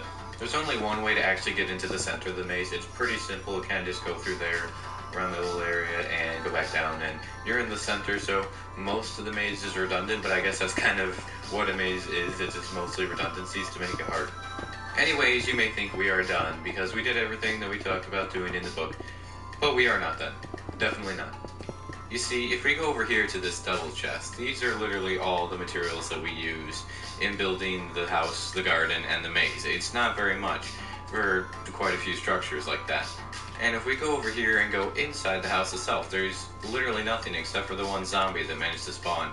And we're gonna change that, because the book doesn't actually show any interior for the house. But what I'm gonna do is I'm going to combine old school Minecraft, in other words the house, with the new modern building styles for the interior. I'm gonna give it a full interior, and we're gonna see what it looks like old school on the outside and modern interior on the inside, and then we'll be complete. The inside is completely finished, and there's absolutely nothing different on the outside, so you're not gonna be able to tell much just by looking at it from out here. But when we go inside, you're gonna be surprised, because it is a lot different than before. Even just entering in here, you can see we already have demarcated this bottom floor into lots of different rooms. We've got ourselves a nice carpet. There's one singular hat right here. And straight ahead, there is kind of a little blacksmith room. We've got a perpetually lit blast furnace here. Thanks to a convenient command that allows you to place in a block that's already lit, like it's just gonna burn forever due to the magic commands. There's a little neat trick here you can do with the lanterns where it makes it look like it's actually attached to a point in the ceiling as opposed to just sitting underneath the wood. And over here, there's a bit of a storage room, and the kitchen floor, it leaks a little bit. You'll see why in a sec, but storage room here, nothing too fancy. And in this side, Minecraft's history of mega builds. With Verizon Business Unlimited, I get 5G, truly unlimited data, and unlimited hotspot data. So no matter what, I'm running this kitchen. I can't buy Verizon. I'm not able to get it where I'm at. Why does Dollar Shave Club give you such a high quality shave for such a great price? Because they want you to. I don't know. Constructing a Minecraft mega build is one of the most insane and time-consuming projects you can take on in the entire game. But despite this huge challenge, players have continued to push the limits with their unique creations. And today, we'll be looking at how they've evolved over Minecraft's decade-long history, starting in 2009. When the game was initially released, there was an extreme lack of blocks to build with. Yet this didn't stop players' imagination. From Mario pixel arts, basic castles, to square houses, viewers start to see players experimenting and trying trying out different architecture. But it wouldn't be until 6 months after the game's release we would see the first ever mega build. EC Rider designed this cathedral in a creative server which manages to look simplistic yet extremely detailed and huge at the same time. The fact that there was such a limited block selection, you could only build from Y0 to Y64, and he still managed to make something like this, just goes to show how revolutionary it was for its time. But EC Rider, he wasn't done yet, because just a month later he would recreate the Swedish Parliament House and the entire area surrounding it in Minecraft. Compared to most players just making random Obama pixel arts in strange houses, EC Rider went a step further by making several giant buildings united into this one single city. From one-to-one scale canals, beautiful decoration, and even these extremely realistic looking benches, this mega build is something I'd be impressed by even if I saw it today. To make something this insane without world edit in such limited blocks definitely makes EC Rider the most OG builder in the game's history. Unfortunately, this one man carrying the building community would disappear, leaving it to the rest of the players to carry on his legacy. Along with this, several new building blocks were being added to the game, most importantly, wool, which allowed people to build things like this giant earth and just some all-around crazy looking creative servers. But the biggest addition of them all would be in 2010 when the height limit was doubled from 64 to 128, which would lead to a player named Halcon making the craziest mega build the game has seen yet. This is a 1-to-1 scale model of the Starship Enterprise from the show Star Trek, built up of thousands of blocks all placed precisely with hand by this one player. No Oh my god.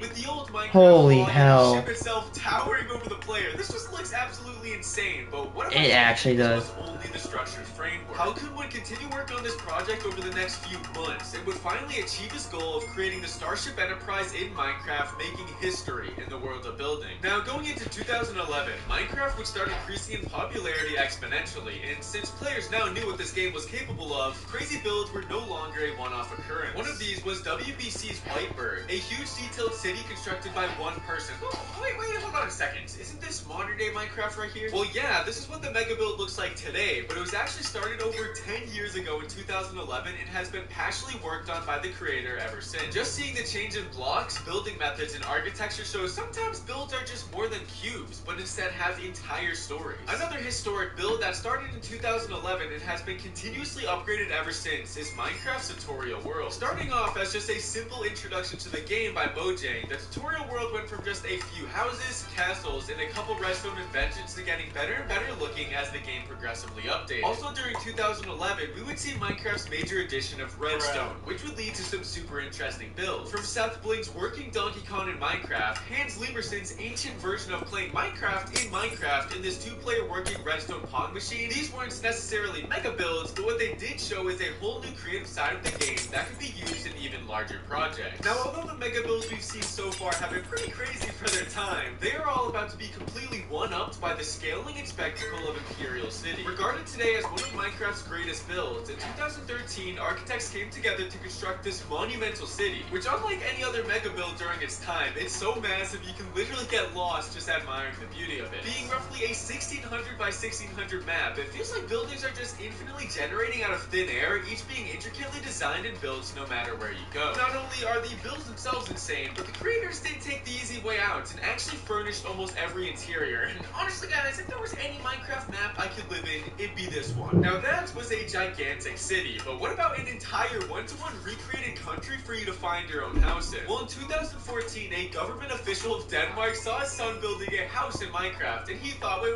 hold up, this could be an uncommon Denmark W. Let's simulate our entire country in Minecraft. And just like that, a server consisted of over 4 trillion blocks was created, taking up over a terabyte of space, allowing any Denmark citizens to log on and upgrade their own houses in the game. It's my pleasure as Denmark president to say we have made our whole country in Minecraft! Yeah! That actually sounds pretty cool.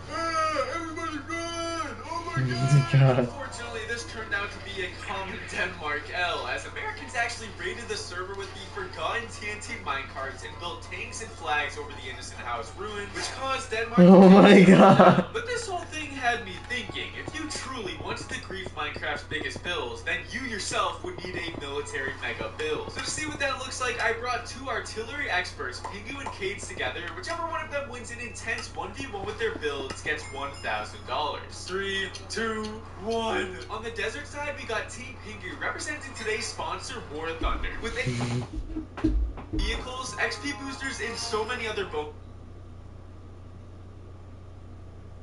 The map starts off with this super cool owl cinematic, then you found out you just got accepted into Hogwarts with a letter. From there, there's an entire story to play, from interacting with the movie's characters, fighting off custom bosses, and exploring gigantic cities. Even just playing this for 10 minutes, I felt like I was in a completely different game. Because of how intricate, detailed, and just insane this creation is, it easily takes the spot as the most insane mega build made in Minecraft to this point. Alright, so going into 2016, players would continue building insane cities, castles, and adventure maps, but there was one interesting category of building that was getting popular during this time: Slimestone. With the addition of slime just a few years prior, players could now bring their builds to life in vanilla Minecraft with the use of pistons and slime blocks. And it didn't take long for players to push the limits of what was thought to be possible. A player by the name of Cube Hamster started an underground competition called the SBRT, where geniuses in the community would create massive controllable slimestone robots to fight against each other. The goal was to either kill the other opponent's pilots or completely destroy their contraption using all of the weapons inside your own. Like, just looking inside one of these slimestone mega builds is confusing, but somehow all of this plays a key role in the robot's functionality. From strategically deploying TNT minecart missiles to sending out arsenals of sophisticated carpet bombers, all of which is done while the robot is moving at the same time. Staying on the topic of technical mega builds, in 2017, a player by the name of Mr. Squishy recreated the entirety of the game Pokemon Red inside of Minecraft. All of these command blocks, pixel arts, and numbers you're seeing on screen right now somehow act as code inside of Minecraft, and they all come together to create the whole game of Pokemon Red, all able to be played on this Game Boy. It was difficult for me to understand the scale of this project until I heard that it took over 357,000 custom command blocks in over a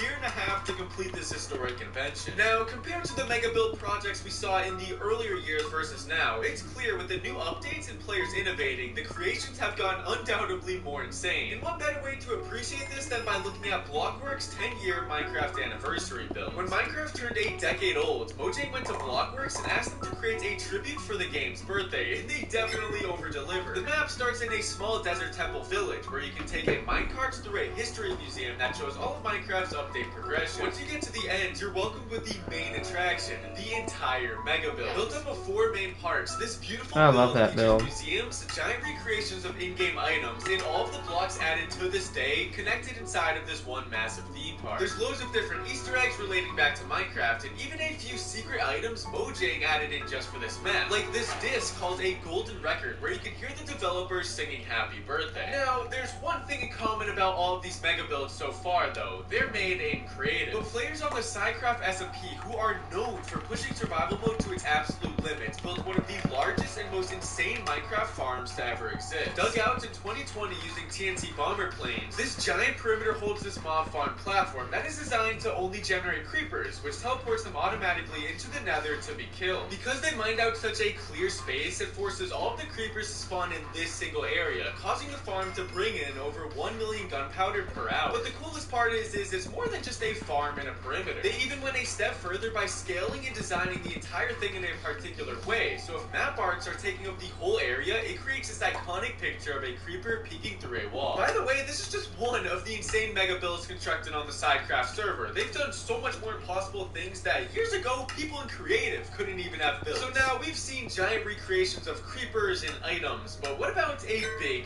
piston? This is Floor John's 384 by 384 by 384 recreation of a redstone piston, which in itself is a mega build, but the craziest part is it actually extends and retracts. Inside of the gigantic contraption is filled with different redstone and slimestone components that, when activated, will work in unison to extend the piston, which will take a total of 10 hours to run a full course. Alright, so from this point, all the mega builds we've seen so far can be considered works of art, taking advantage of the vast blocks, features, and imagination Minecraft now offers. But by far, one of today's most beautiful builds are done by a player named Roman, who specializes in creating gigantic dragons. From ones literally going up to the sky limits to a recreation of the Steve and Alex Ender Dragon fights built multiple different times, each representing a different scene. All of these could go inside of a museum. Wow, looking back through all these years at what people have done is incredible, and the most I've ever built is an upside down T explosion joke at the end of my video. Okay, no more wasting time. I'm gonna change the world.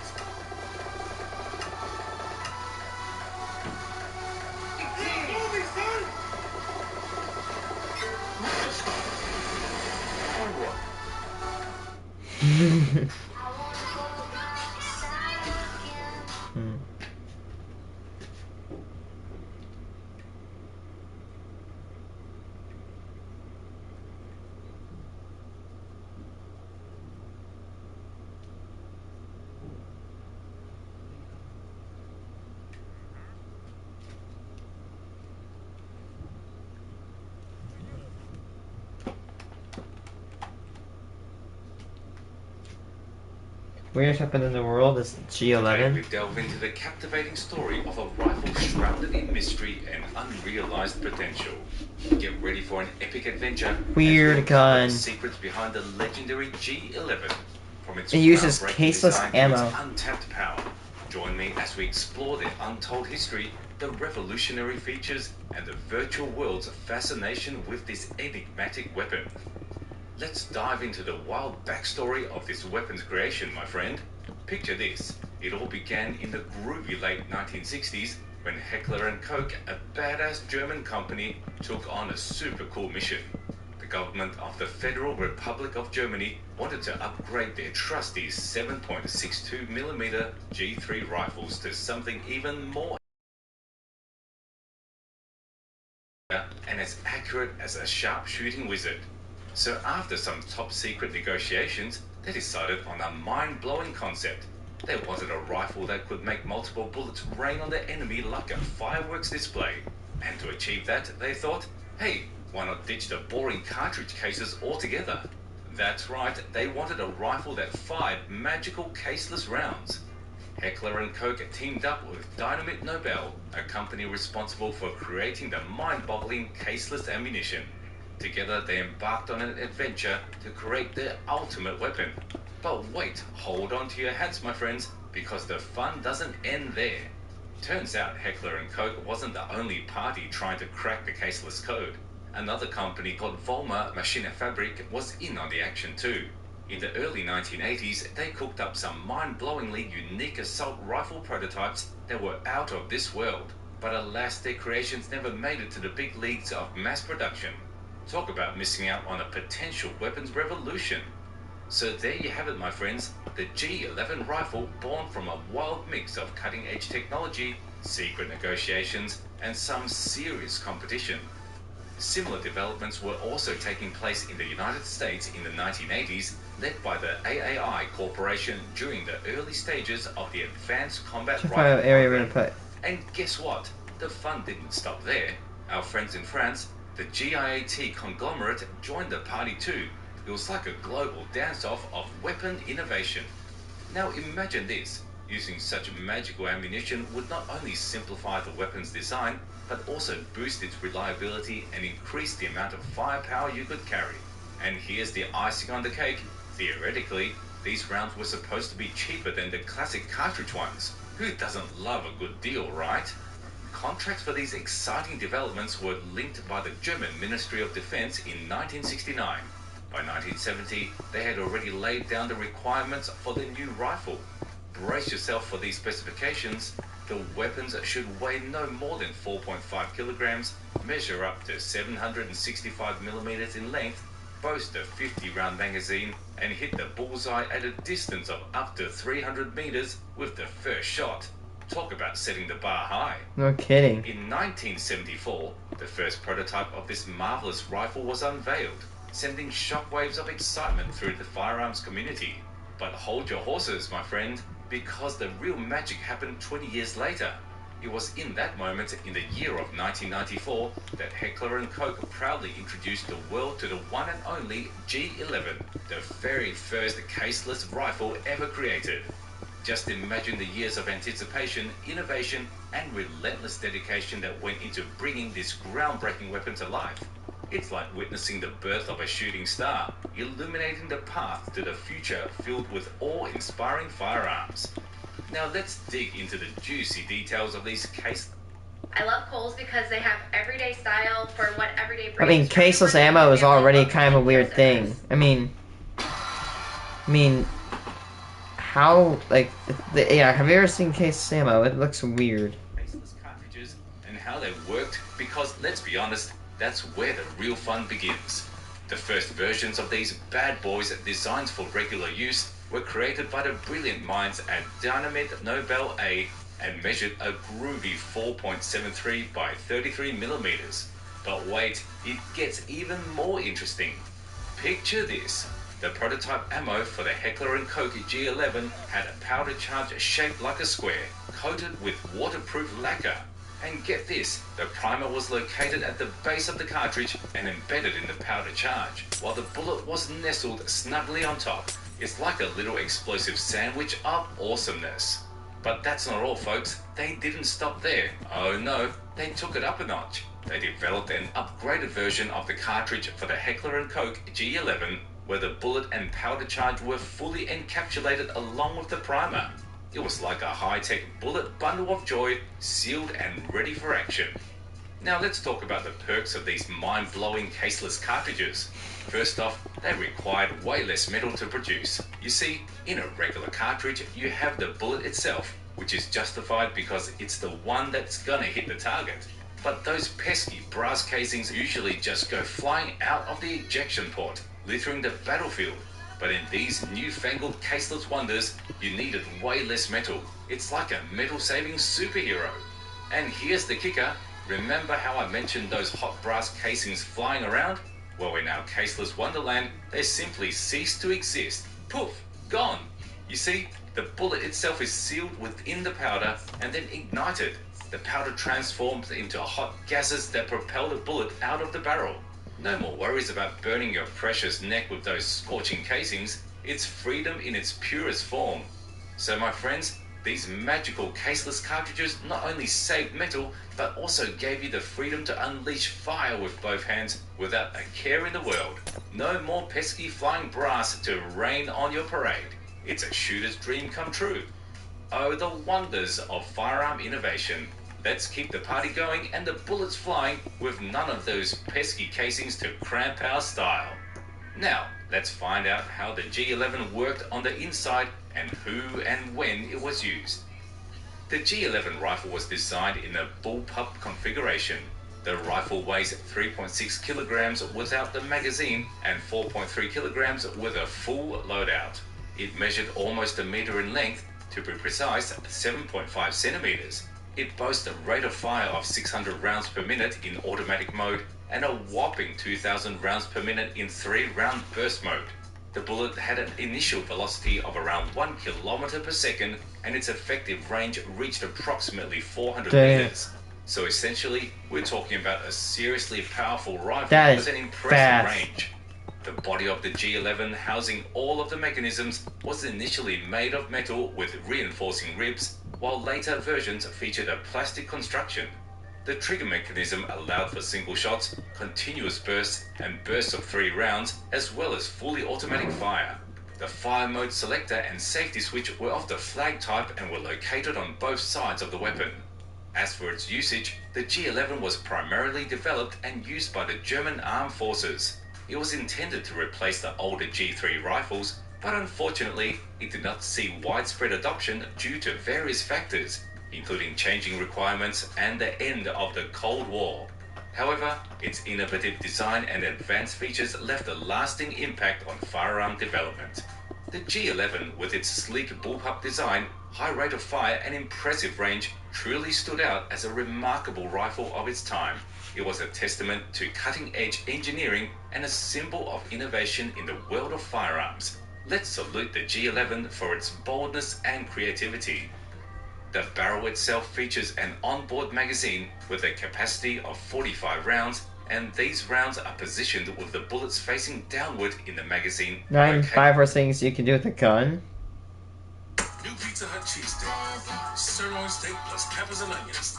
Steak night every night. Hello everyone and welcome to my channel where I talk about weapons from movies, games and TV shows and compare them to real life examples. Today we're going to talk about some common firearm handling mistakes that even the most experienced shooters make. Yes, even that guy who always brags about his marksmanship skills at the gun range. So sit tight, grab a cup of coffee and get ready to learn some hilarious and cringy facts about gun fails. Don't forget to hit that like button and watch the video till the end.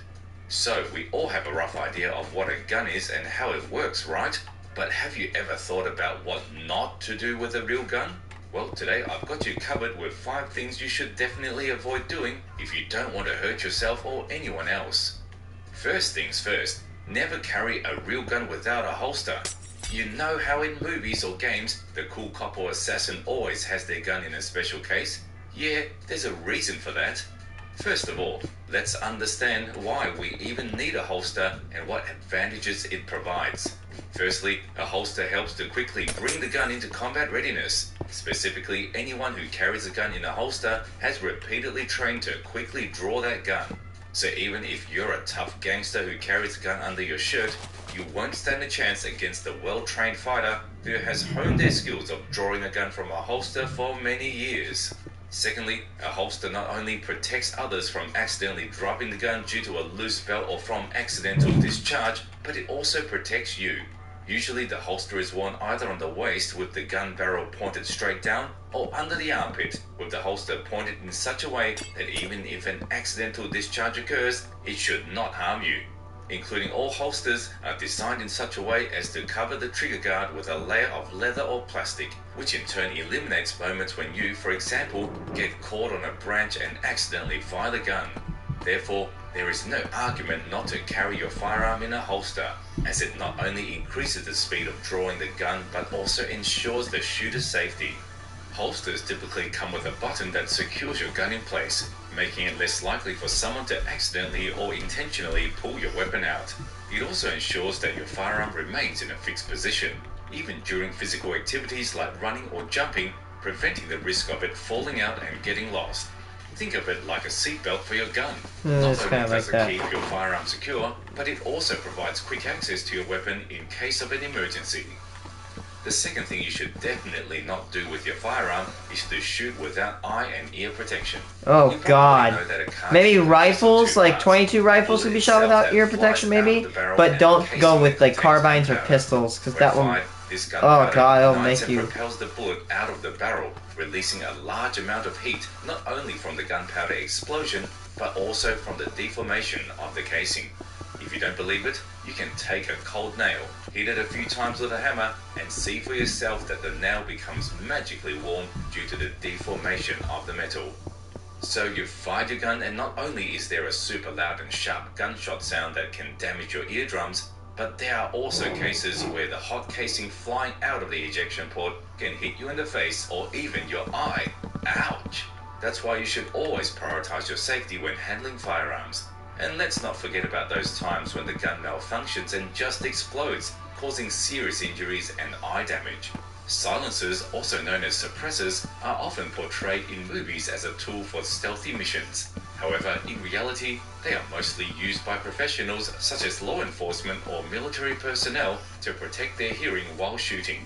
But if you're not part of a SWAT team or don't want to spend extra money on a decent silencer, there are plenty of cheap and effective ear protection options available. By using earplugs or earmuffs while shooting, you can protect your hearing and enjoy a safer, more comfortable shooting experience. The third thing you should never do with your firearm under any circumstances is to show it off to everyone. Let's say you're a citizen of America and display it, yes, but not to like do the little tricks, no. Initially, such a right was intended to reduce the number of crimes by giving citizens the ability to carry a weapon discreetly. Now, criminals have to think twice before attacking a citizen with a concealed weapon, and even any old lady can have a big revolver in her purse. However, many people ignore this rule and, for example, start bragging about their gun in a bar, telling everyone about the cool new piece they bought. But few of these people have considered that the element of surprise for criminals is the worst thing to imagine when planning a crime. If a criminal knows that you're carrying a weapon and where you keep it, it'll be easy for them to disarm you in a matter of seconds. So if you happen to be a citizen of the USA with a license to carry a concealed weapon, it's better not to show it off to anyone. We've also seen in movies and games how a character with a revolver dramatically reloads it by putting bullets in the cylinder, dramatically flicking their hand to snap the cylinder into place, and then starting to shoot at targets. However, you should never do this in real life, which brings us to the fourth point.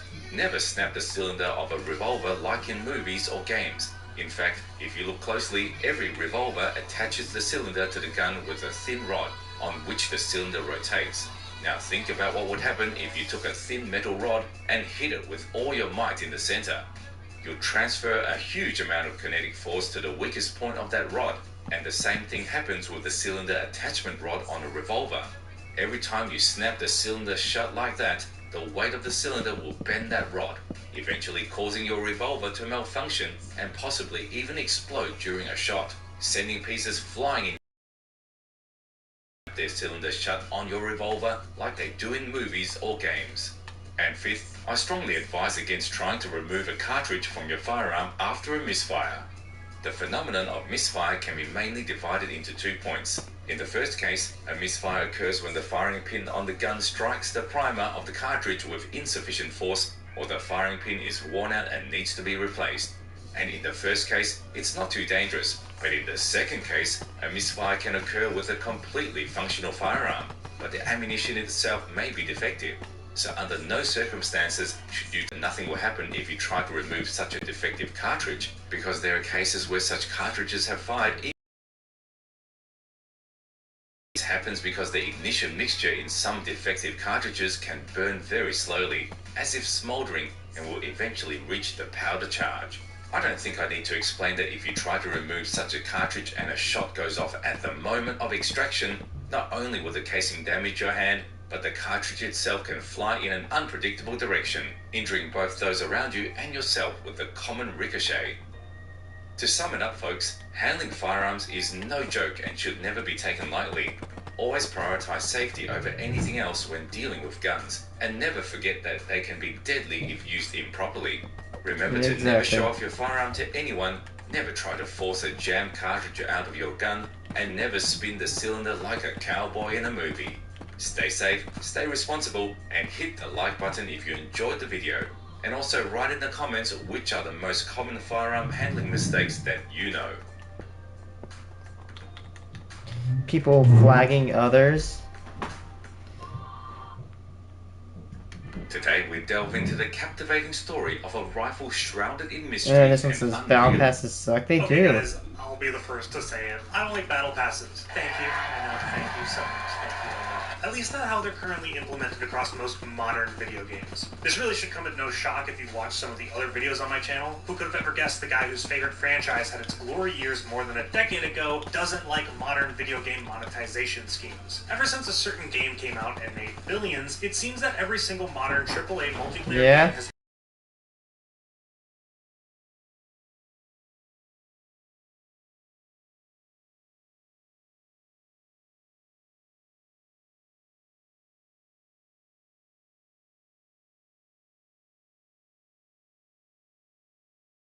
their own interpretation of battle passes. But the more brazen some of these games get with how obviously a money grab these things are, the more stupid battle passes as a whole seem to me. Before we get too deep, I need to explain 2 things. First, this video is sponsored by ExpressVPN, but more on that later. Secondly, what even is a battle pass? The whole idea behind it is that it's meant to be a wholesale replacement for loot boxes and subscriptions by essentially taking elements of both and combining them into one. Most battle passes feature a free option that allows you to unlock things across a tiered system linearly.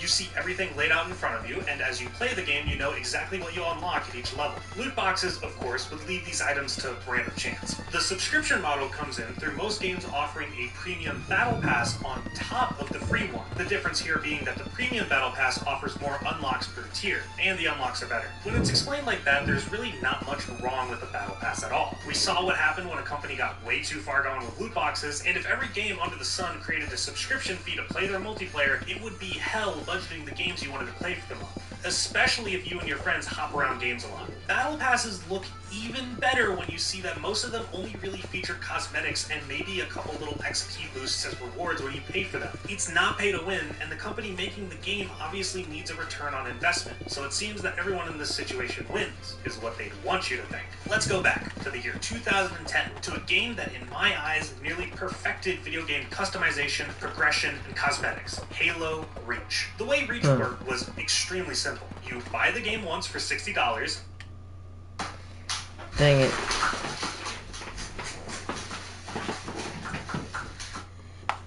And as you play matches in the campaign by yourself or with a friend, or screwed around a bit in Forge, or played multiplayer matches, you gained credits. These credits had two different purposes. The total amount of credits you ever earned were used to track what rank you were, like XP, and you could spend those credits on anything in the armory that you wanted to unlock. The amount of credits you got in a match of any of the previous game modes mentioned above were directly related to how good you did in that match. And on top of that, there were daily and weekly challenges for you to complete across multiple game modes. Now, admittedly, there are a few issues with Reach's progression when you use it as an example, like I am. It's important to realize that the gaming cosmetics landscape has shifted a little bit. Halo Reach didn't have anything like weapon skins, unlockable armor patterns, weapon charms, stickers, whatever else games include nowadays. There was also only like one special unlock or reward for doing difficult things in the game. Halo Reach featured a few specific things locked behind pre-orders or downloading Bungie's now defunct iOS app to get the once employee exclusive blue flames. What I'm trying to say here is that there's no Vidmaster Challenge recon unlock like Halo 3, or Call of Duty Gold and Diamond camos, or Overwatch's Reaper pixel spray. Rewards given to you for completing what the developer sees as a difficult task. I would still take Halo Reach's system, flaws it may have that I talked about or that people might point out in the comment section below and all, over Halo Infinite system any day of the week. What I'll also take any day of the week is ExpressVPN to sponsor this video. When it comes to these going to expressvpn.com/Strixo, link right at the top of the description. With the explanations and sponsor out of the way, I can finally talk about my first issue. Battle Passes ruin customization. Because premium battle passes can't include exclusive unlocks that destroy the balance of the game without being considered pay to win, the only thing they can really offer is cosmetics. But that just means all the free cosmetics you would provide would get neutered. Why should a company spend time and resources on free skins when they can put all of their effort into the skins that people need to actually pay to unlock? It's a no-brainer business decision that all of the free stuff unlockable in games with battle passes usually blow. On top of this, usually the cosmetics found within a battle pass aren't even really that good anyway. Because why would you offer a bunch of really good skins in a $10 battle pass and provide some form of value? God forbid. When you could sell those really good, highly detailed skins individually for the price of the battle pass itself, sometimes even more. And what's worse is because of the inherent linear setup of battle passes, where you need to level up each tier to progress throughout them, even if you do pay, most of your early tier unlocks are shit you're never going to use. Halo Infinite is a great example here because of the awful way the progression is set up. Each tier of a battle pass is essentially a chore that I could not be bothered dealing with, evident in the fact that I'm only at tier 9. Whenever I do actually go out of my way to play Halo Infinite and win my games while having fun, every single time I level up, I'm rewarded with bullshit like shoulder pads I'll never use, or a bunch of random junk that fills up the tiers, like challenge swaps. If I'm going to make fun of Halo Infinite and Call of Duty, I might as well get to issue 2. Not every game needs a battle pass. The simplest way I can explain this is by making a very simple statement. If I am already paying full price for a game to play its multiplayer, it does not need a battle pass. The last Call of Duty I purchased before MW2 2022 was Cold War. That game has a battle pass that is still ongoing and is up to season 6. It's pointless. There is zero justification for putting all of this stuff behind an extra $10 every season. 80% of it is actual junk and XP boost. 10% is kind of cool. The other 10% is free. Just get rid of it. There's already a shop in every COD game now where people can buy skins for exorbitant prices, but I can at least see that these skins have been thought out somewhat when they're not just plagiarizing things from other people, at least compared to the lame shit in the battle pass. Also, there is no universe you can use to justify Red Dead Redemption 2 having a battle pass. There's no argument for it. Rockstar just wanted another GTA Online, and look how that turned out. Battle passes that are a part of free-to-play games are harder to make a case against. At the end of the day, the game is free to play. Charging $10 to get some cosmetics that don't affect the gameplay don't really matter and make sense. I just think it becomes an issue when the franchise has already set the standard of progression and customization with previous releases. Halo set a standard for the franchise in 2010, and even all the way back in 2007 when it comes to customization and progression. So when Infinite released, it was really easy to point to the reasons those things were neutered. Overwatch 2 came out as free to play with a battle pass recently, and the removal of the loot boxes only take away options players had for earning skins for free by playing the game, and thus encourage people to spend more money on skins that aren't worth it. Overwatch's system worked perfectly fine before. You played the game, got a free loot box every time you leveled up, and had a chance at either getting rare skins for a character or currency that you could spend on skins for characters. The point here is that these games are only made worse with battle passes in them. There's a better solution that would make these games better and more fun to play, it just might not be as profitable. profitable. Issue 3, fear of missing out is stupid. A common feature among battle passes is seasons. What this means is that the battle pass is meant to last for about 3 to 4 months, and then a new battle pass is released with another set of tiers and brand new items that cost another $10.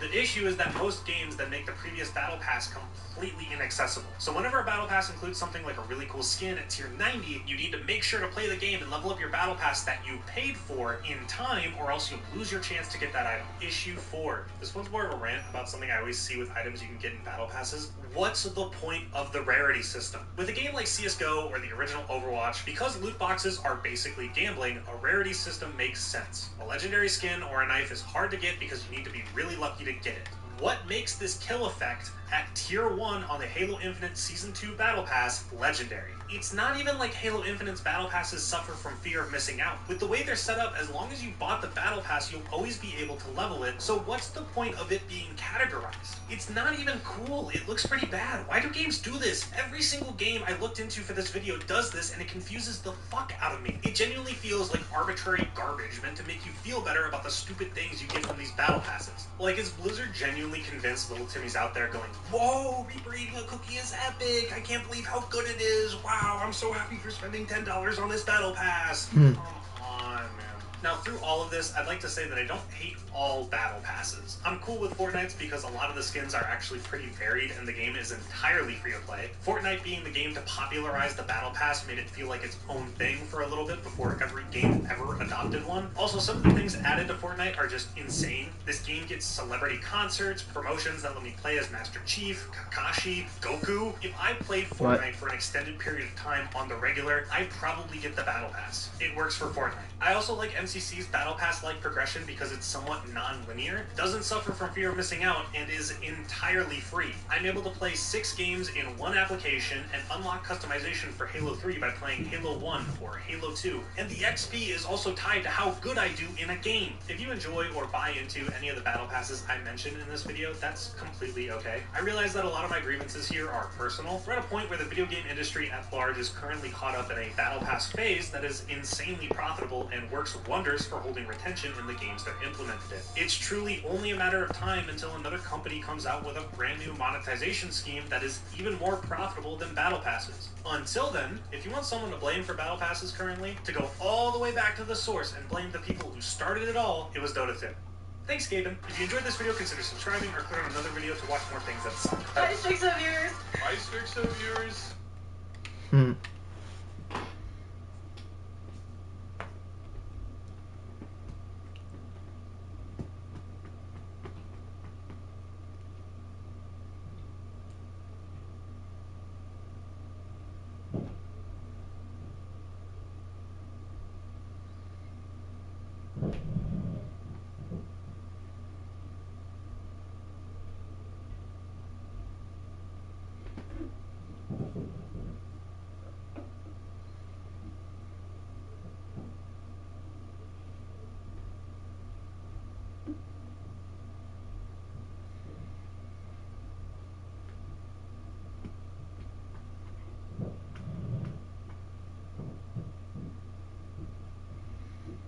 The World of Forgotten. When you download the Kroger The World of Minecraft, Forgotten Minecraft clones. Minecraft is the highest selling video game of all time, and it's not even close. What was once a sketchy exe file that got passed around on image boards has now become one of the most popular games in the modern era, and that's pretty wild. Listen, I'm just saying, once you've broken into the spirit